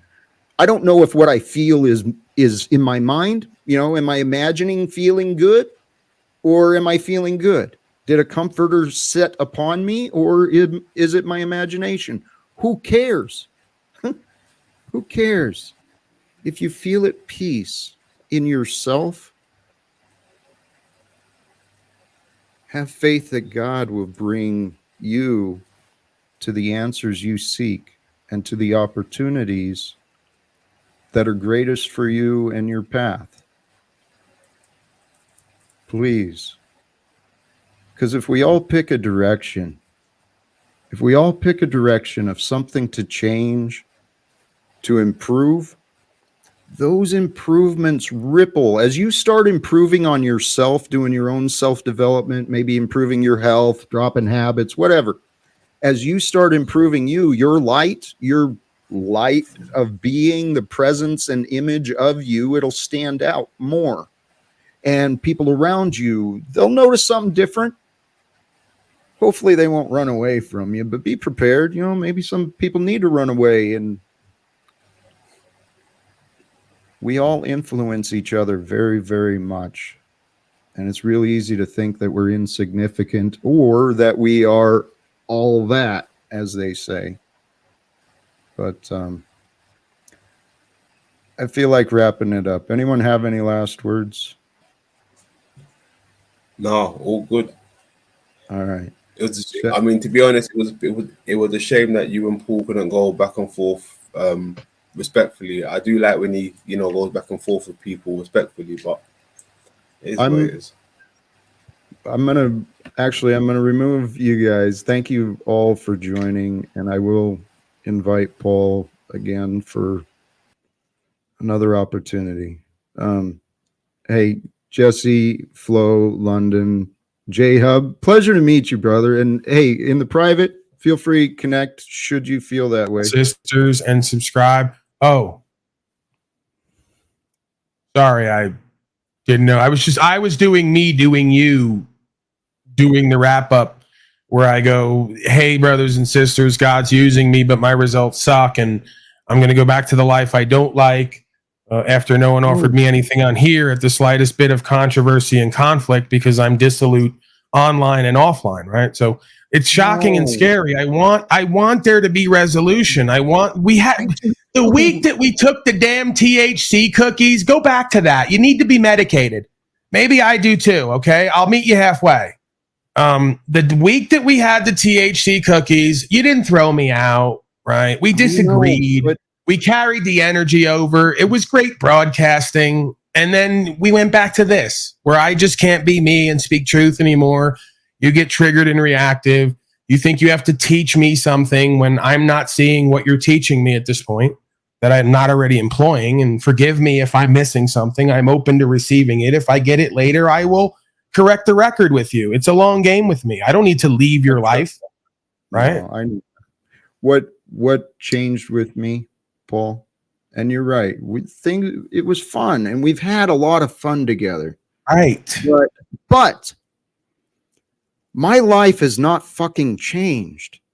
I don't have the luxury of just hanging out. I mean, I allowed myself to hang out and have fun with you for a long time. You created that. You've created that. Let me finish, all right?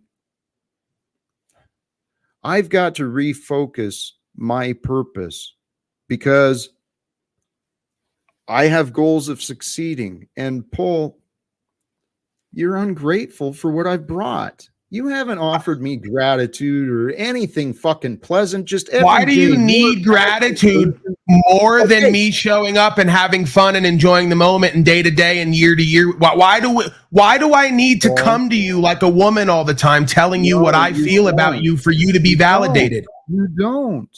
But if you don't want to appreciate me for me instead of telling me I'm wrong, no, I appreciate you for you.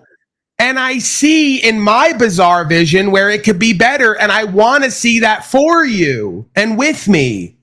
Do you understand? I want to see you in a space with me where we broadcast and you are making a living and you are employing what you know and you are getting results and motherfuckers know you for something other than the games we play here. You think that I want you to have a destroyed life and reputation so I can feel good about me? That's not, I couldn't live like that or I'd get fucked long term. I understand that, Paul. And this is what I mean. I think we could change it into that if you just accept me as me, you know? I don't believe that, Talcott. I accept you as you, but I can't accept what you're creating. No, listen to what I'm saying. I accept you for where you're at on your journey. I can't accept the things that you have accepted that have created the things you don't like. Does that make sense? So I see that you don't like what's happened. I see you don't like what's happened in certain areas of your life. I was in the same position. I feel that I'm out of it now. Maybe I'm tricking myself. We'll find out. But I have something to offer you because I want to see you like the results more, if for nothing else, because I know when you like your results more, you'll stop yelling at me. You'll stop throwing me out. We'll stop having this friction and static, right? Part of what creates that is when we don't like what's going on in our life. When we're cool and our reality is solid and we're getting certain results, we don't give a fuck what happens online. Hey, we love Talcott. He's got his own things. You know, if he's missing the mark, whatever, I'm going to come back tomorrow. We're going to do it all over again. I ain't holding grudges. I got no hate in my heart. And that's what I'm saying. I'm seeing that with you, and I think there's a remedy, and I think I have it, and then I can't give it to you because you won't take it. So what do I do other than have you change me to results I'm not going to like when I like my life and my results? And when I leave here, I have something to go back to, who and what I am and my process and procedure and what I know about me and don't know. I surrender the rest, right? I have faith. So I'm literally here every day trying to give you a piece of what I see is the best thing that's ever happened to me. And every day you tell me to fuck myself because you know better.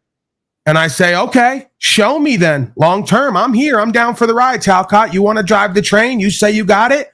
I'm down to ride. I'll listen. You want to throw me out? I'll still show up. I'm still going to love and care for you even when you shit on me. And down the road, we're going to figure out who's what and where and when, why. Hopefully, I'm not in a position like Antoine with a big bag and a lot of influence and you still playing this game with me. Because we could go beyond that. You might have a position that I could put you in, presuming I could even get to that. I don't even need that. It's going to be whatever it's meant to be. But it doesn't have to be this way, is all I'm saying. I know. Paul, you said a lot, and I don't agree with everything you concluded, and I couldn't keep track of the disagreements. But, a lot of them were imagined, too, I'm sure. No. Till they become real. We imagine disagreements till they become real. Then we can't resolve them, right? So there might be a reason for imagining disagreements sometimes. Hey, actually, this is something I've learned for myself, and I think it is part of our development and maturity process, is which disagreements are important, right? Because people are dumb, they misspeak, they say things wrong, but which ones are important? And Paul,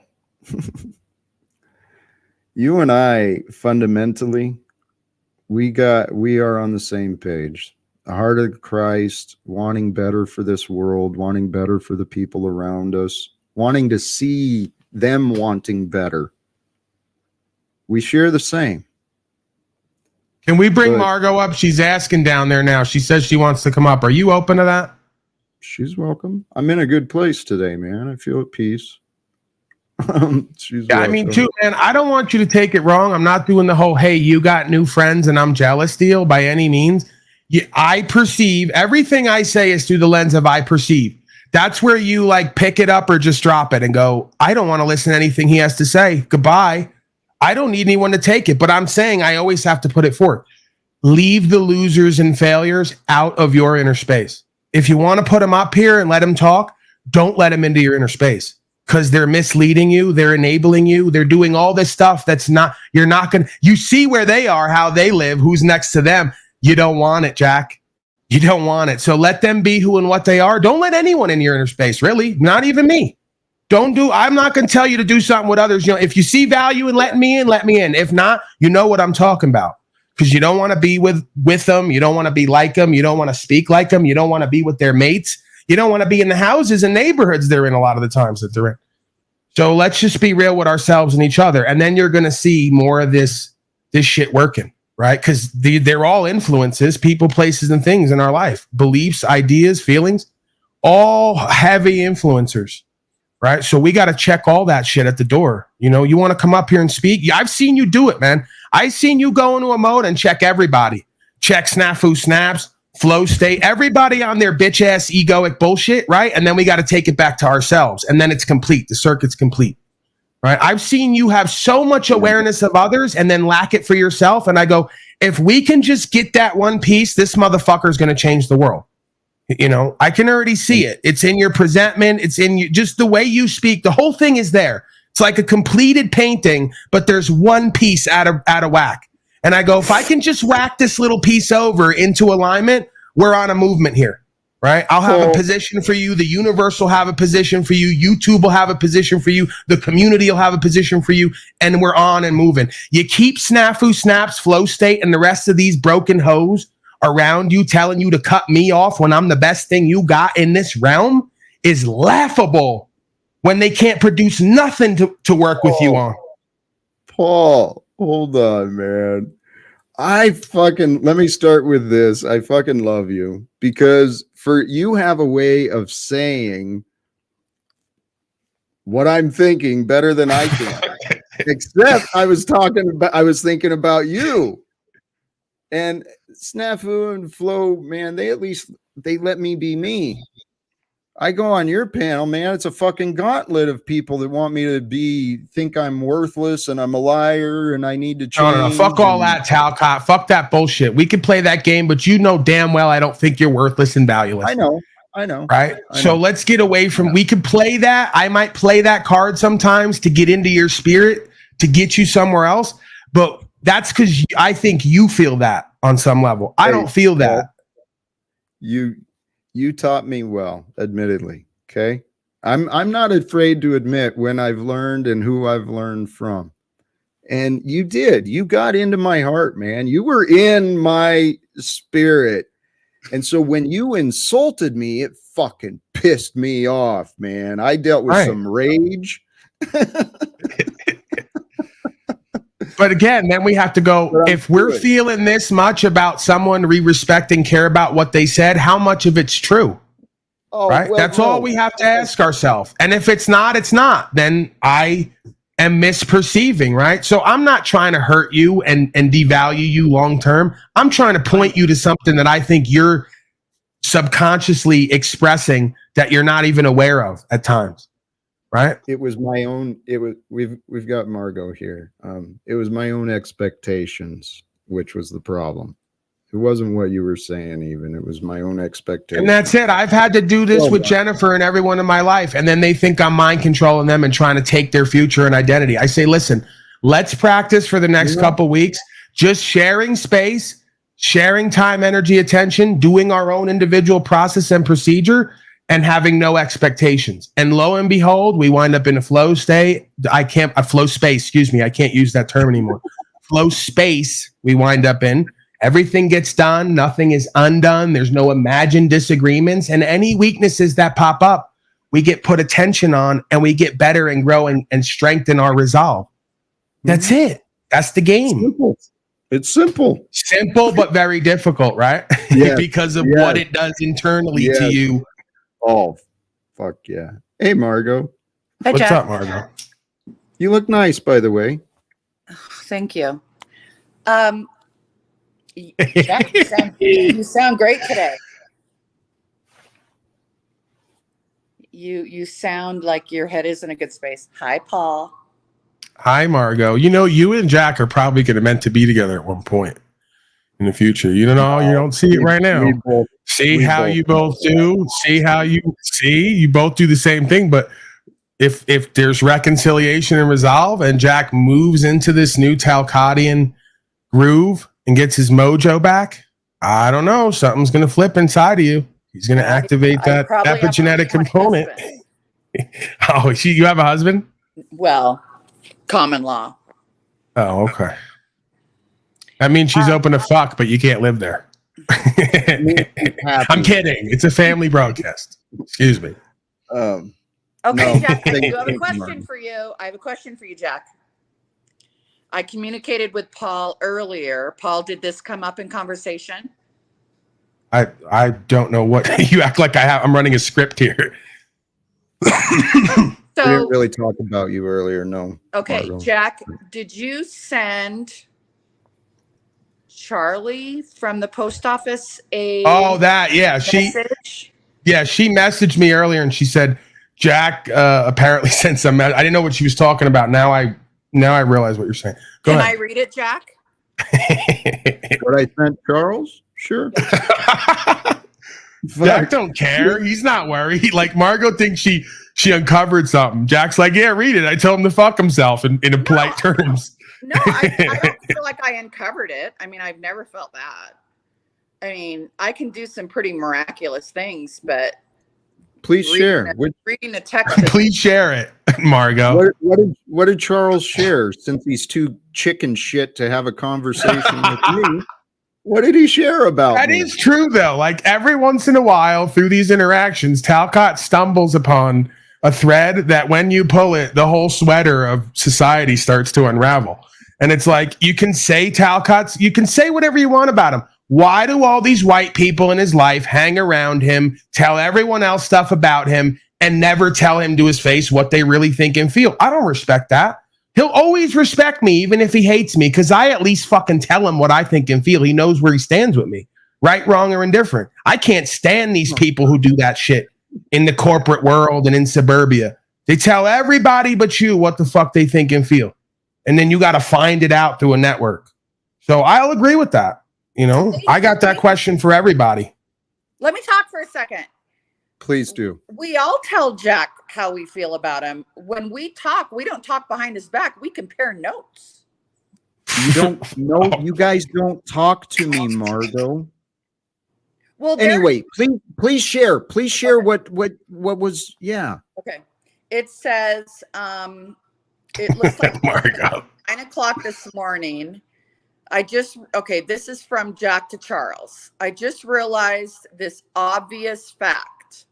You didn't even stand up for me against JR and Wanda. How fucking pathetic.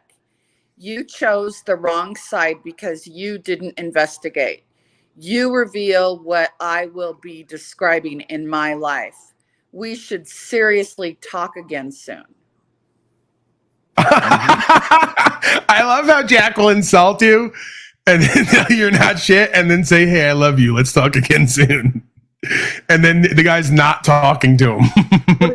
No, it's not insulting. I'm showing him the facts. I see. I get what I'm just teasing, but I see what you're saying. You're trying to reveal that you believe you're right. This is the thing. They think you're wrong. Well, but here, what's the fact of the message? Charles was, him and I held similar positions within the organization. He was a state president and I was a local president. We did a lot of working and collaborating together over the years, and we actually both developed in union positions together. So this JR and Wanda,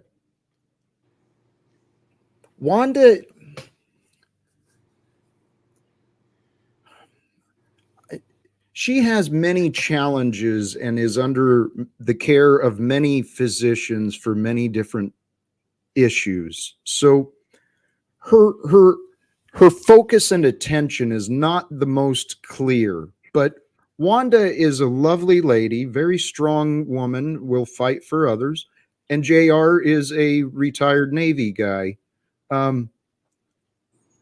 They are both incompetent union representatives. I have a box of evidence. Well, Margot, I have a box of evidence. And here, let me also preface. When I stepped down, when I was under the accusations, the law enforcement, I was under investigation and all of this shit was happening. I didn't want the attacks on me to distract from my ability to represent the other members. So I had a conversation with this guy, JR. He was my vice president, and Wanda was my senior steward, both of whom I helping them develop into better leaders and understanding the contract. But when I came under attack, I turned in a written resignation and I turned the keys over to JR with a conversation of why I was stepping down. Now, after 14 and a half years of dedicating my time, energy, and attention to that organization, I thought they might have my back. But JR and Wanda are fucking incompetent. They got told how to deal with me. That is your Margot, opinion. yes, Margot, this is my opinion after 14 and a half years of doing the job and being an instructor and a far more experienced version of the job they stepped I'm going to accept that. I'm going to go out on a limb, Margot, and say that I know that you all want to keep doing the whole Jackson competent thing. If that's true, all it reveals is that everyone else around him probably is as well, to varying degrees. Because how could Jack be in a leadership position in an organization for 20 motherfucking years and not be surrounded by incompetence if he himself is incompetent, which is the only case I've been making across the board. Everywhere I go, people of esteem who are higher up than me, because I'm just a trailer gorilla. The guy with the squeegee at the gas station's apparently higher up than me. They're all motherfucking incompetents. So, Jack. So that's what I'm saying. No, this is, were they always incompetent, or did they just become incompetent when the situation? The incompetence is revealed through testing, challenge, and group activities. So through group interaction, through challenge and testing, like in a relationship, we find out everyone can't hold their place and position their role and can't get the job done. Okay. This is ubiquitous. Amen. Let me address a couple of things, because I exaggerated a little. Maybe, the case can be made. They were incompetent in handling my case. Were they incompetent before? No, Wanda was a very dedicated steward. She put a ton of time and energy. Was she efficient? Nope. Was she very knowledgeable? No, not really.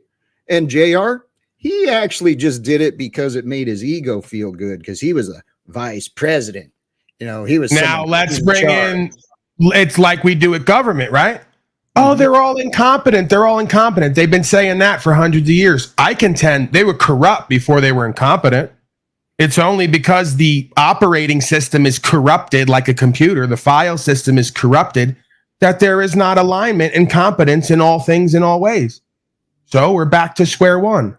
Everyone in those systems is corrupt, and I can verify that by their lack of objective understanding of right and wrong. And they're incompetent because if I go to their legal affairs, they haven't managed them. They've let other corrupt scum in the world manage it. Well, so I've already proven the case. The world is corrupted. Let me come back, though, to this specific. And we're in it. So we better look at ourselves and how it's washed off on us, right? We've been trudging through the mud so long, some of it's rubbed off. Brother, we are here. We are here to change it, to clean it, wring it out, fucking hang it up to dry. Hey, back to the incompetence, though, okay? You don't have to be involved in a union or anything like that. But imagine similarly, a shop steward in a union plays the role of an attorney, presents the defense, gathers the evidence, presents interviews. Okay, so if my attorney or my representative, my shop steward, and my president, my local president, if they were representing me for a labor dispute that went on about 3 years, shouldn't I have had some sort of access to those people who were claiming to present my case to the employer? Shouldn't I be able to speak with those who are supposedly representing me? See, they right, but you know that in these systems, everything is compartmentalized because everyone's on a need-to-know basis because the power is held through information differential. If someone has information and others don't, you can control. See? Yes. Legal secrets, Jack. I'm on it. Got to end them. Well, this is exactly what happened with me, Paul. My JR and Wanda, the ones that Charles shared with Margot that I said were incompetent. What they did is they didn't talk to me, and they started to try and represent me, to defend me. But all we had to do was actually talk to the bosses and say, hey, okay, here's the rules. Here's what's going on. And what can we do together to solve this problem? But since they were afraid of me by their choice, not by their choice, Margot? They weren't afraid of me. Oh, Wanda and JR were not. Okay, so great. So because Wanda and JR chose, what was their reason for avoiding me then, for not trying to communicate in a 3 year? Can I handle this breakdown? And you can tell me how much, I want to guess. You tell me how close you think I am, Margot. Okay. They're not afraid of what Jack's going to do. They're afraid of what Jack represents. And if they stick around him and support him, then they're judged the same way he is. So they're not able to truly love and care for Jack. They're more worried about their reputation, their status and position, and they think it's going to be compromised by keeping him around and associating with him. My opinion was they felt that what Jack was trying to bring in wouldn't fit with what they were doing. It wasn't necessary. It'd be like me going to school. Margot? No, let me finish. Let me finish.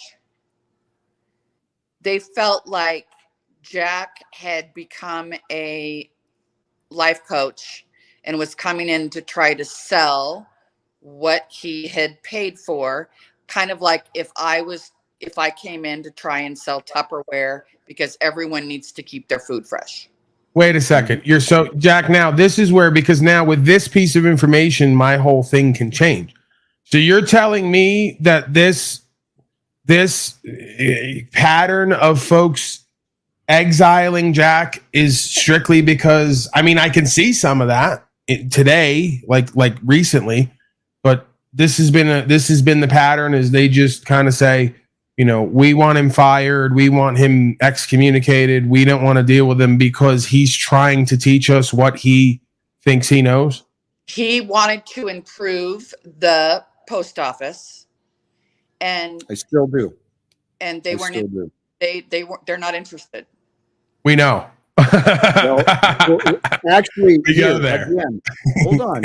Again, I've said this before. When I met with the executives, they were not, I don't believe they were fake. I believe they were genuine and interested, especially with all the data that I presented to them. Now, I've maintained from the beginning the accusations were false. And so, Margot, what you just said, yeah, my union reps chose to punish me on behalf of the employer by denying me proper representation, by denying me a day in court, and by refusing to accept the evidence that is still here in my kitchen right now, waiting for yeah, because again, they've deemed Jack to be, like many folks have, like I have on some level. The difference is I don't see it the same way as others. I don't divide myself. I see how for a long time I was in denial and delusional in certain ways. So the information I had to teach was not received by anyone, and they cast judgment upon me. So I was pretty much alienated, exiled, not wanted around. Nobody would deal with me, and no one would tell me directly what the deal was. So that's why I try to do with him what I do, because I want this to go the way it went with me if I'm able to help facilitate it, because I see a disconnect in the way he's received. Margot's speaking. We can't hear her. I can't hear her. Hold on. I need what you're saying, Paul. Yes, there's lots of similarities. The distinction is I had laws and postal rules. They were supposed to protect me. They are on my side when someone will look at the facts. Again, no one has investigated. My union did not investigate it. They persecuted. And Charles, back to Charles, this fucking message. Charles and I were peers.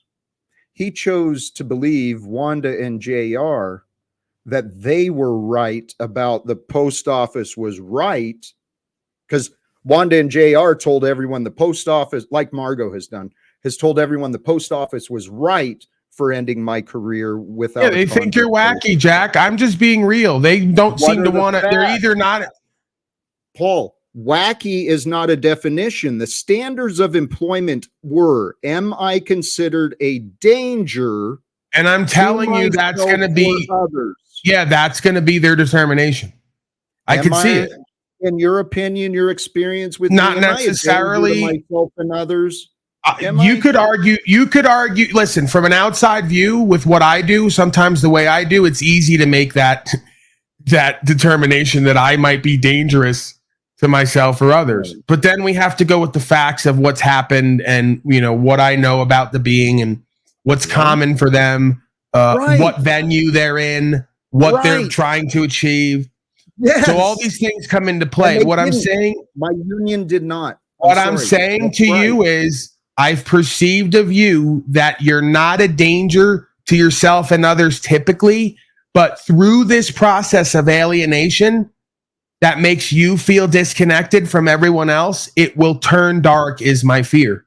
That you will say, as you said, humans are disgusting, right? And it's easy to slip into that place when you feel misunderstood by everyone. And I'm trying to help avoid that. Yes. Thank you, Paul. Here's the thing. You're right. I'm already through the darkness. Okay. Margot brought this up before as part of the reason. My darkness, I wasn't going to hurt anyone. I was ready to end myself. Okay. So because I was ready to end myself, and this was like, it's not related to the postal stuff, but because I was ready to end myself, Margot and others want to accuse me of being a danger. That's what the Postal Service did. Hey, Margot, you're muted, and I did not do that. I don't know what happened to your audio. May I ask you to drop out and reconnect, or if you can figure it out? Reload. Yeah, just reload it. Yeah, man. Again, this is like 2 weeks in. I've got the case wrapped up. Sherlock the Gorilla Holmes that I am. It's not hard to tell what's going on here because I've lived it most of my life. And again, I had to reorder the perspective in certain little places in order to be received by folks like Margot and the well-to-do white people who think they have everything figured out. In order to be received well by them, there has to be some changes in our belief about self, the world, what we're here to do, how we apply it. It's little things that add up to big things, right? So they think Jack's crazy. They have reason to believe that because he seems disconnected from the conversation at times, rather than try to work with him, I guess, over time to reorder that. They just cast aspersion and they then want something done. And that makes him then further go, no one understands me. I can't care for anyone truly. They never really care for me. Fuck the world and everything in it. I know because I've been there, and again, that's where I have to tell him, you're going to have to get in true faith now, this process, as I've seen it, because I think there's something on the other side, but we're going to have to work on this and we're going to have to perceive certain things and then drop other shit. And then it's all going to come into flow, right? We're going to move now. Yes. Jack, I want to just give a little bit of my memory. I'm not defending myself, but what I knew along that road was that they felt like you went to Washington, D.C. under false premises. And then Wait, I was, is this what you believe, or you're telling me what you think someone else? This is I'm not talking about my beliefs. I'm telling you what I've heard. And I've maintained that accusation. You already started with one that was false. Please continue. I did not go anywhere under false pretenses, but please you did continue. go to Washington, D.C. Yes. Okay. I did mail myself in a large refrigerator box through the post office to Washington, D.C. Dude, I don't know what. I'm just having fun with it, Jack. Don't get mad at me. I'm doing a damn broadcast here. We've been talking. This has been heavy for the last 3 hours. Right. I got to break it up at some point, bring some levity to this. That's hilarious vision. Jack mailing himself to the White House in a refrigerator box through the post office and getting fired for that. I prefer to see. This is the thing. I prefer to write a story where it's comical rather than tragic, right? Like where it's just funny. It's, you know what I mean? I'm not trying to be offensive. Paul, you could be the next Pee Wee Herman. Yeah, masturbate in a movie theater and get caught and ruin my career.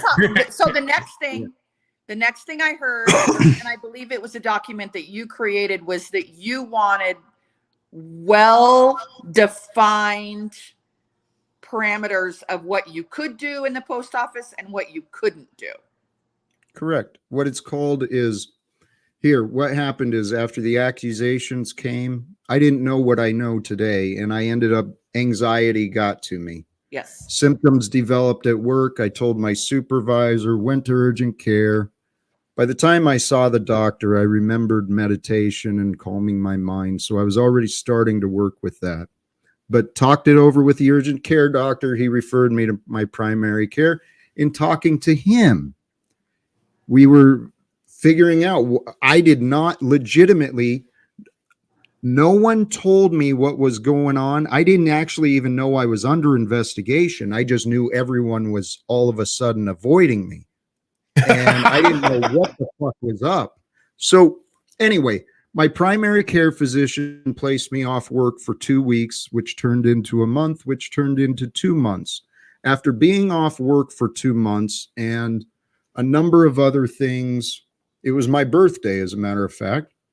I was prepared to end myself that day, and that was 2018, July 31st. Rather than doing that, though, I was really thinking about everything, and it was Dr. Jordan Peterson. Something he said clicked something in my mind.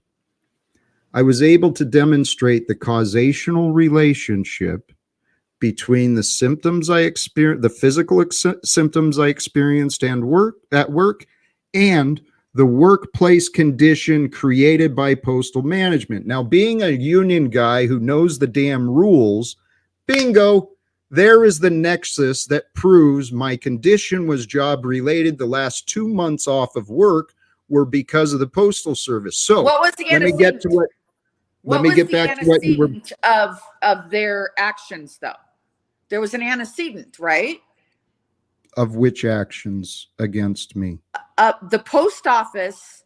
You didn't just come to work one day and they started treating you differently. No, your Margaret, trip right. to Washington, D.C. happened, and then you requested that there be defined parameters. Yes, and I'm getting to that. I'm getting to that.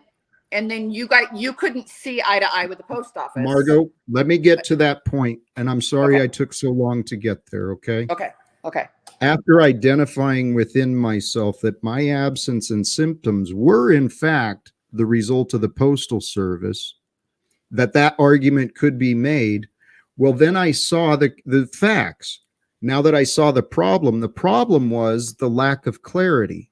I was being accused of being a criminal without knowing what the hell did I do wrong. I'm telling people, have a better day. I'm telling people you can find more joy. So what you're referring to, after 2 months of absence under the doctor's care, I requested through JR and the employer reasonable accommodation. The reasonable accommodation I requested from my federal employer was simple. Please provide to me a bright line of instruction. Okay. That's what I read. A bright line of instruction is as I understand, a standard legal term. I'm requesting for clarification. What is and is not allowed for me to return to the Postal Service as a private business owner in the field of self-development. They can't give you that. They can't give you that because, and this is what we can. No, they could, but they can't. And what I mean by that is there's certain levels of social norms that we have to conform to, or else we're going to be exiled like an animal who does not conform to the pack. So you have to learn what to do and when and with who. And it's the art of living we're back to again. If we're misapplying these things we've learned, we're going to get ourselves in trouble. Right. This is the thing. I had done nothing wrong, and I was being limited and restricted. Therefore, it's not the venue, Jack. You should have enough common sense. I answered Margot's question. I agree with you. I'm literally agreeing with you while telling you why this is happening from how I perceive it. It doesn't matter what you think. So you don't want to know how to change the result. You want to fight to be right from the past. No, I have another question. Because it's not the venue working at the post office to bring life skills to people who obviously have accepted less for themselves in every arena and don't want your help. I wasn't trying to bring life improving skills. I was trying to return to fucking work. You're not listening to the facts from my perspective. But the thing is your perspective is limited by your perception. And your perception, Moose, shut up and come up here, or shut up in the back area. I got a moose creature back here talking in my ear. Get a psychological evaluation that you did not get. They I asked you had to no get psychological Margot. evaluation. Yes, Margot. I went to multiple therapists. Now, why? Every single one, professional and personal person I have dealt with has given me fucking excuses. Now, I would love, please, I've got names of licensed therapists here in Spokane. There are several. I would like to know why they refused to help me. They didn't do the legal eval for you? Margot, this is what you're not. I've been on all sides of this. They're going to come up with a diagnosis of Talcott, and if it's extreme in their mind, they're going to keep it from him. But they're not going to tell him they think he has extreme personality disorder. Hey, you know what? They're going to tell everyone around him that, and his job, and his friends and family. This is part of the problem. Well, no, you're imagining things, and again, stop. I'm putting forth a perspective with limited experience. Okay. How about let me answer my life, not your fucking. Why are you? This is the point. Is I have direct experience with you, and you seem to think I need a damn paper on the wall to know what they. God damn it! You know what, Paul? I don't want to disrespect you. Let's wrap this up. I'm shutting it down. Why can't you just practice not getting emotional over what's happening? You know what? Here, truth is, I got to take a leap. I'll be more comfortable. Go ahead. You know, relieve yourself in there twice over if you have to, you know, shake it a little bit. Take a leak. Show some self-care in there. You got 3 minutes. I want to point out, I'm just sharing with him what I know and what I heard. Margot, I understand that. And I have to be the facilitator of a perspective that works for everyone. And it's pretty clear and present. I have a year of firsthand experience with Jack. I see where he has had an authentic experience that I believe he's misinterpreted in certain ways, and when applied in his life, gets bad results. He needs to adjust his perspective and how he applies it. It's been my diagnosis. Who am I, though? That's always what it comes back to. Paulie Boy's not a professional. He doesn't have a paper on the wall. And when I go to the people with the paper on the wall, they're tied in with the legal system and the society and culture, and they're never going to tell you the real deal to your face. And they don't even have the solutions. They're going to tell Jack, you got extreme personality disorder, go take medications. And he's not going to want to do that. And he's never going to grow and learn. So that's why I have to come in out of nowhere, like everyone throughout history who's nobody and nothing, and pioneer certain situations that bring about an understanding and resolution. And to me, it's pretty clear. The whole community has deemed him as a liability and crazy. And they won't listen to him because when he reports his findings, it's pretty clear and evident he's not giving you the objective truth. He's giving you his truth because he's emotionally invested in it. And that's why I'm working with him to get his emotions out of it so he can see more clearly. Can you please say that as Pee Wee Herman, though?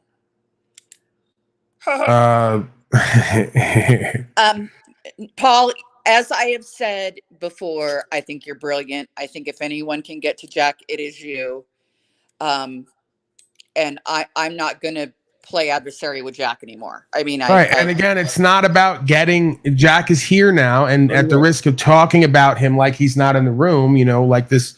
It's we're separating it. Like if they talk about me as if I'm not here, I just look at Paul as if he's out there. I go, oh, this person, Paul, they're talking about, it's me, but it's not. I'm going to look at it as something outside of me, right? So it's not an offensive thing. But yeah, I'm sort of in a mediating position of seeing Jack's point of view, seeing where he could adjust that a bit, get better results, and be received differently.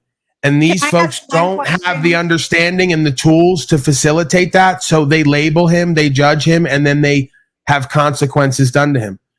And I don't think either side is productive. I'm going to ask one question and I'm going to go. So, Jack, when you talk about, you know, love and acceptance and it's a new day now, how can you send Charles the text that you sent him this morning? What are you judging as inappropriate or inaccurate from the text I sent Charles this morning? Why am I being interrogated and questioned? What do you find fault? What is faulty with it? there's nothing faulty except when you talk about, well, it's not in the now. So what? And then, well, what is your, see, Margot, what you're doing here is what I've been dealing with for 5 years. And while I know, no, it's not. hey, Jack. Margot, shush, thank you. Okay. What I've been dealing with for 5 years, and it's been happening, including with you two fine people today, is I spend a lot of time defending myself against perceived objections. Don't you feel crazy on some level? Hey, Paul. I'm asking you. I'm ready to drop. Yeah. I'm saying that most of my life I felt alienated and crazy and different from everyone else. You don't feel that? No, I know. Okay, maybe you're just that egoic and arrogant, and that's the difference. If I was in your position, I would feel crazy and alienated, and I would have to know what my dysfunction was, why I can never get results. Why can you say you guys that don't want to everyone hear else needs to anything talk I about say, it do now? I've been listening intently. You want everyone to talk about the now. Don't you see why people get frustrated? Hey, you said you were leaving. Have a good day. Thank you for joining, Margot. She wants to argue. But Paul, again, let's bring this into the bigger picture. Okay? I am accused of being too dangerous to work at the Postal Service. I'm being accused. They did you a favor. Paul, I have been accused of being a danger to my son and to my neighbors by this lady, Margot. Margot has claimed I'm a danger to my neighbors. Yeah, that's the thing. And I've already, again, this is pretty clear. Their nervous system, let's go back to like what you like, Eckhart Tolle, Power of Now kind of stuff.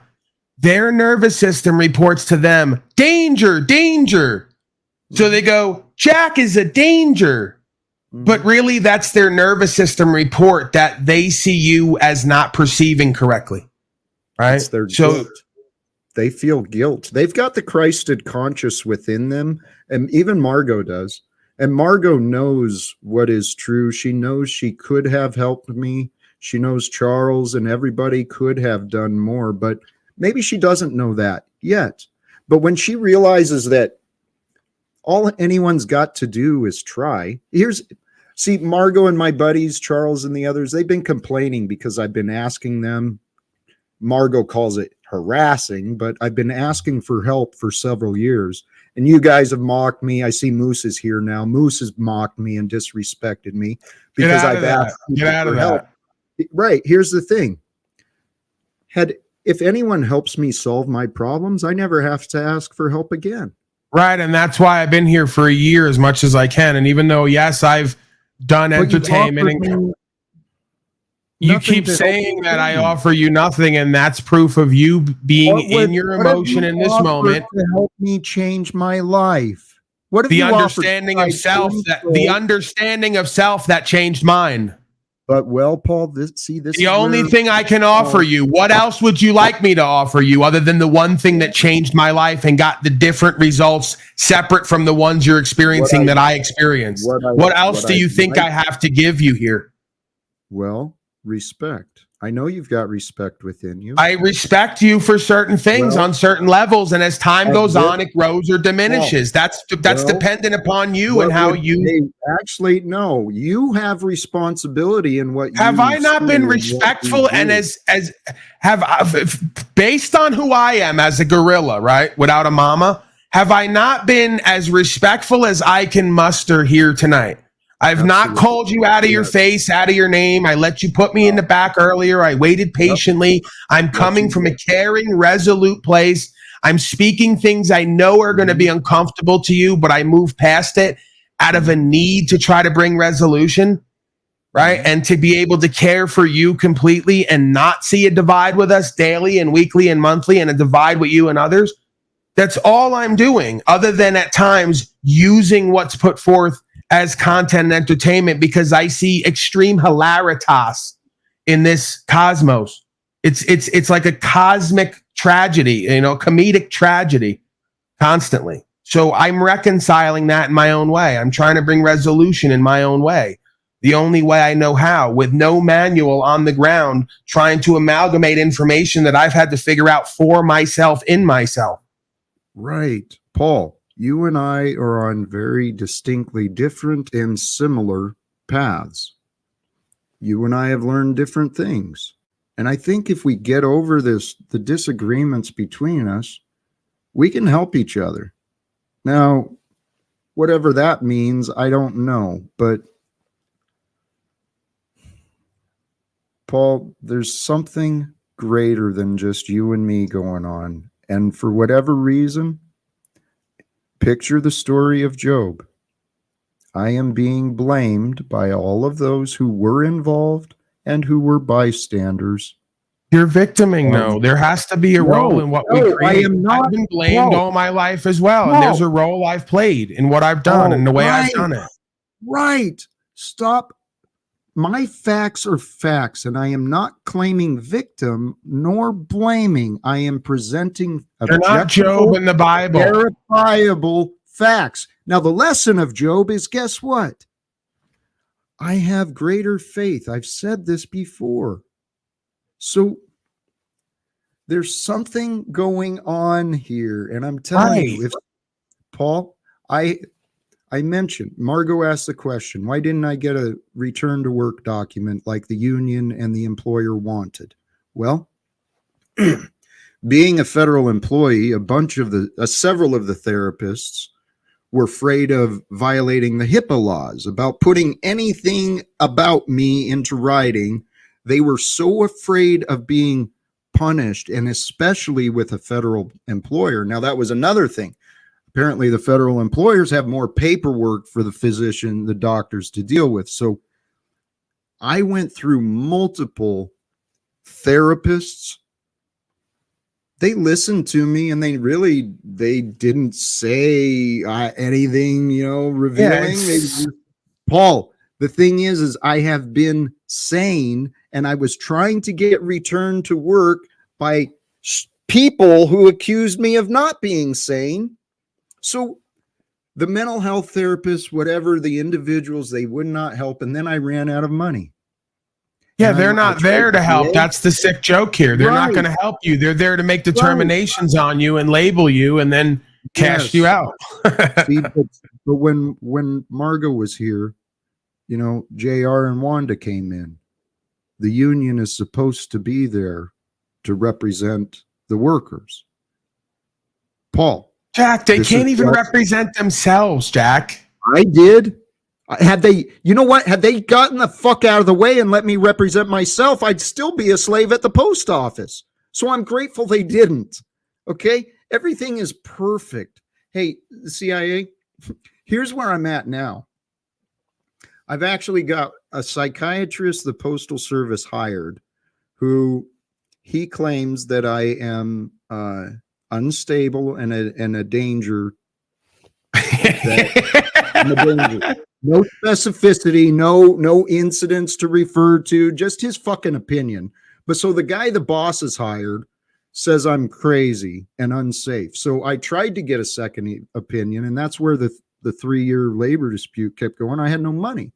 So after they denied my day in court, they gave me a partial cash settlement. And so I had like 3 weeks to go get what I've been trying to get for 3 years on my own.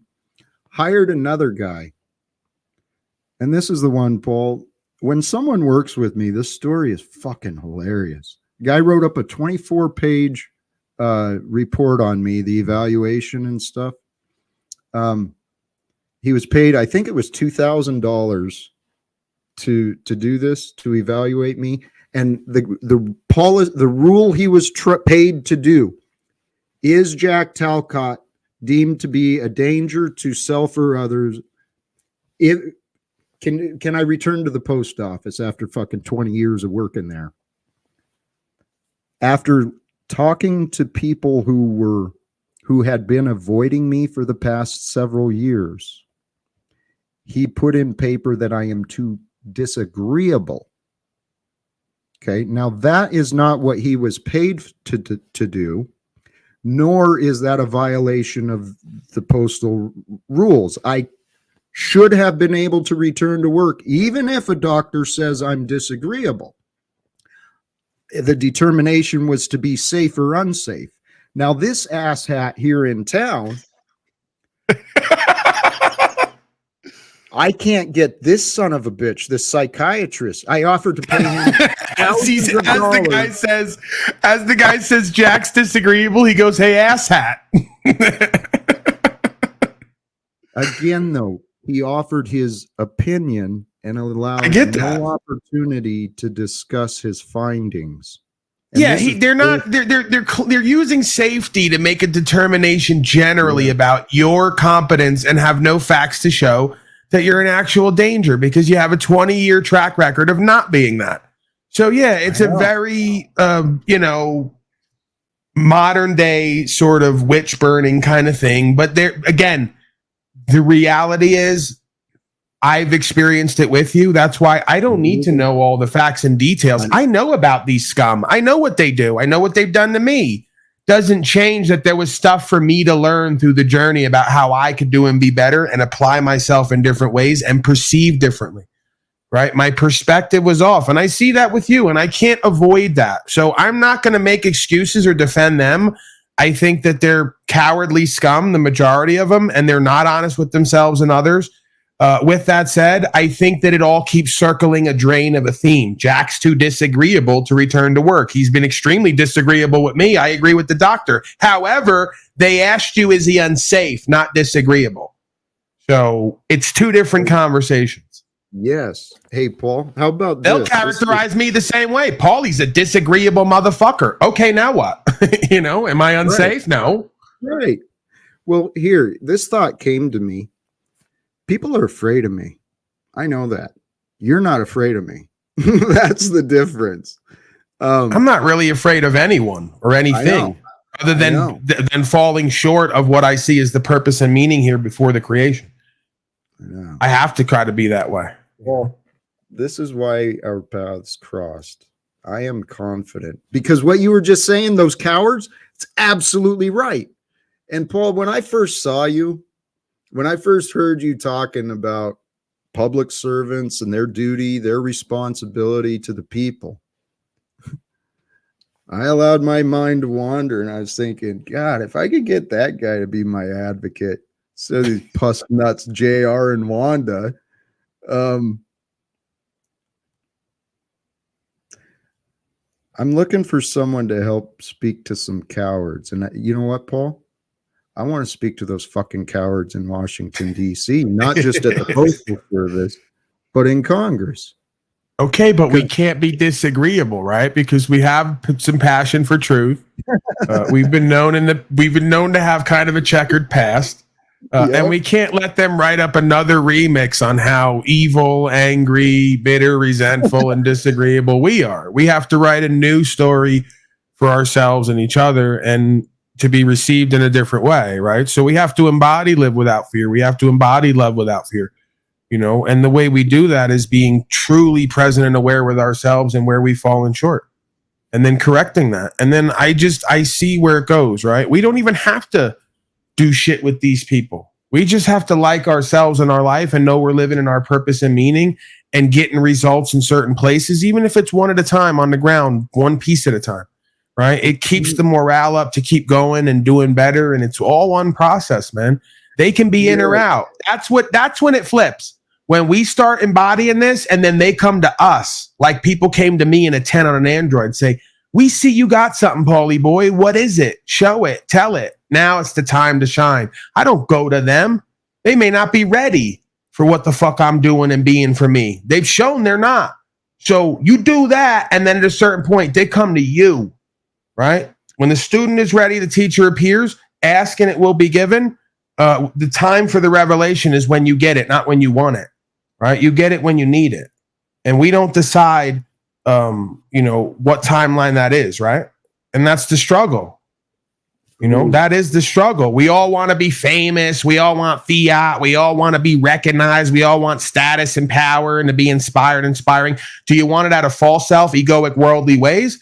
Or do you want it out of following and serving something that's in all of us that we're meant to be and do here right now, especially? So that's how I get mine, you know? Amen. Hey, Paul, amen. I want you to, I allowed myself to entertain this thought, okay? Because what you're saying,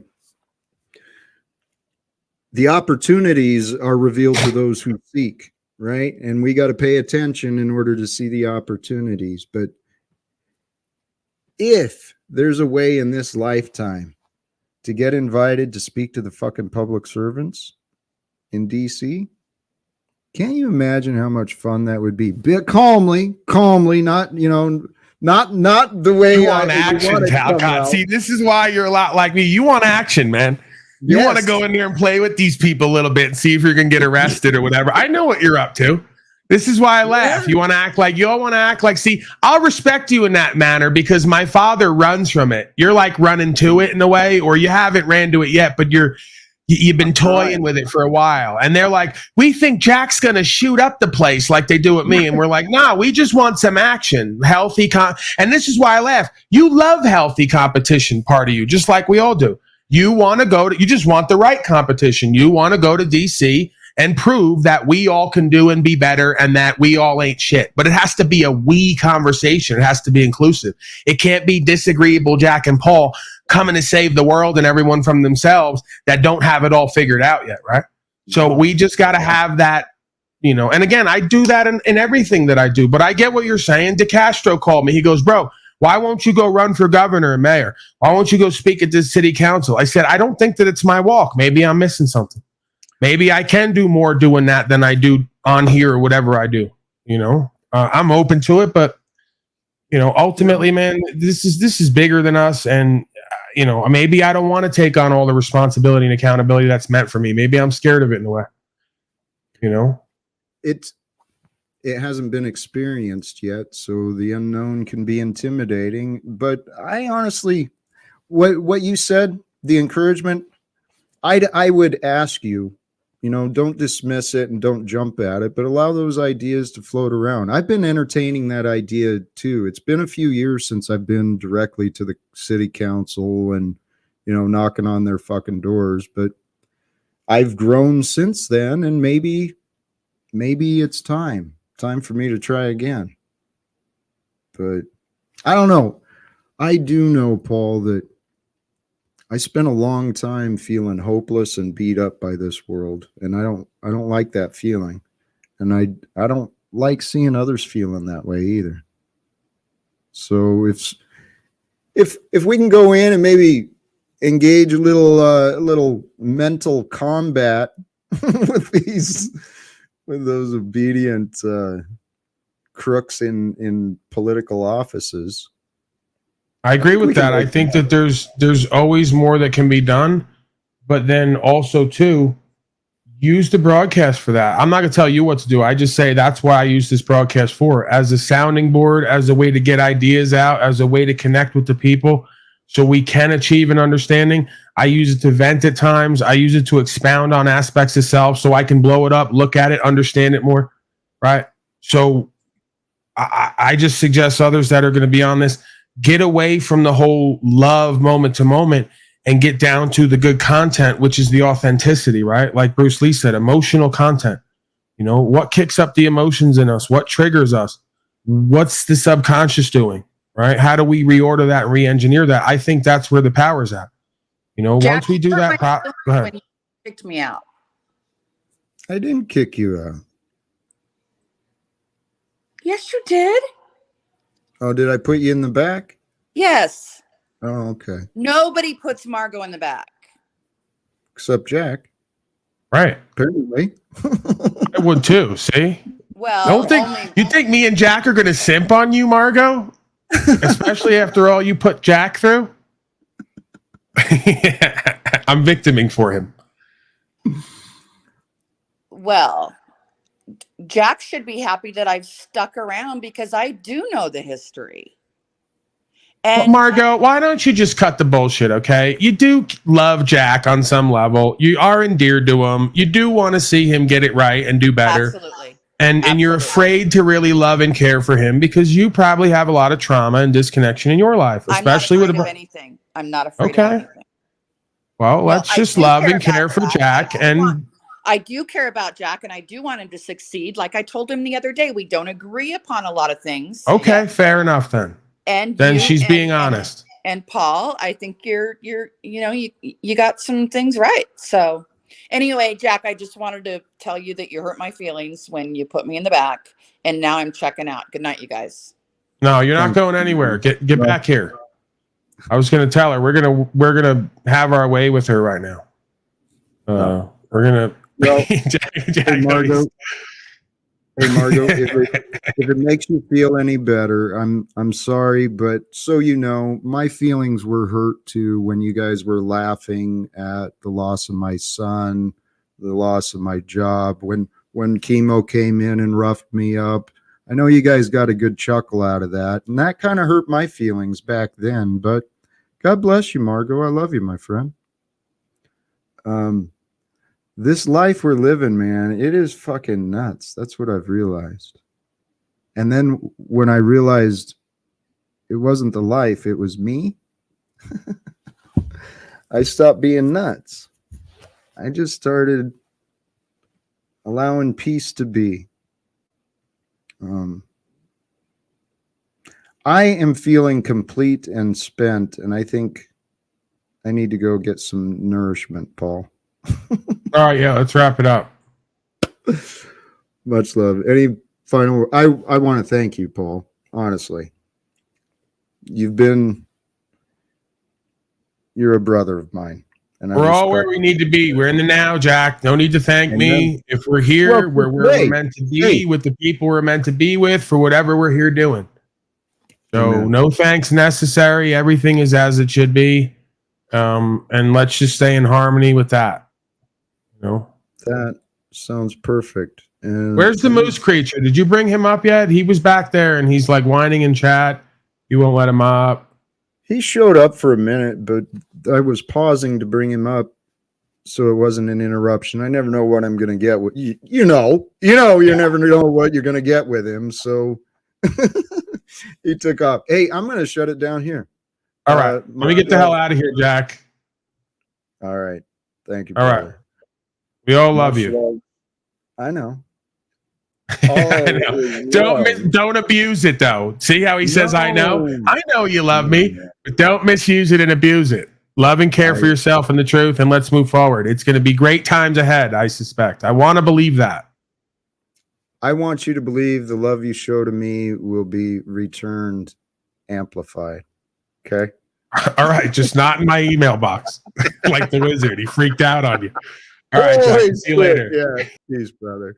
All right, brothers and sisters, those who tuned in, those who did join the panel, God bless and thank you. Thank you for helping this Talcottian experience be fun.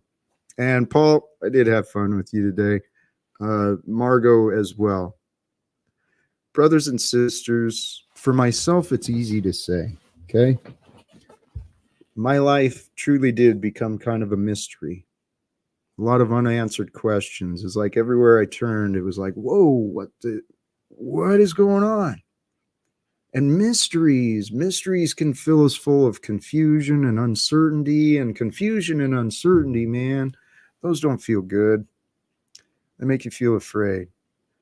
But I tell you what, gratitude feels good. Feels good to do good. It feels good to be good.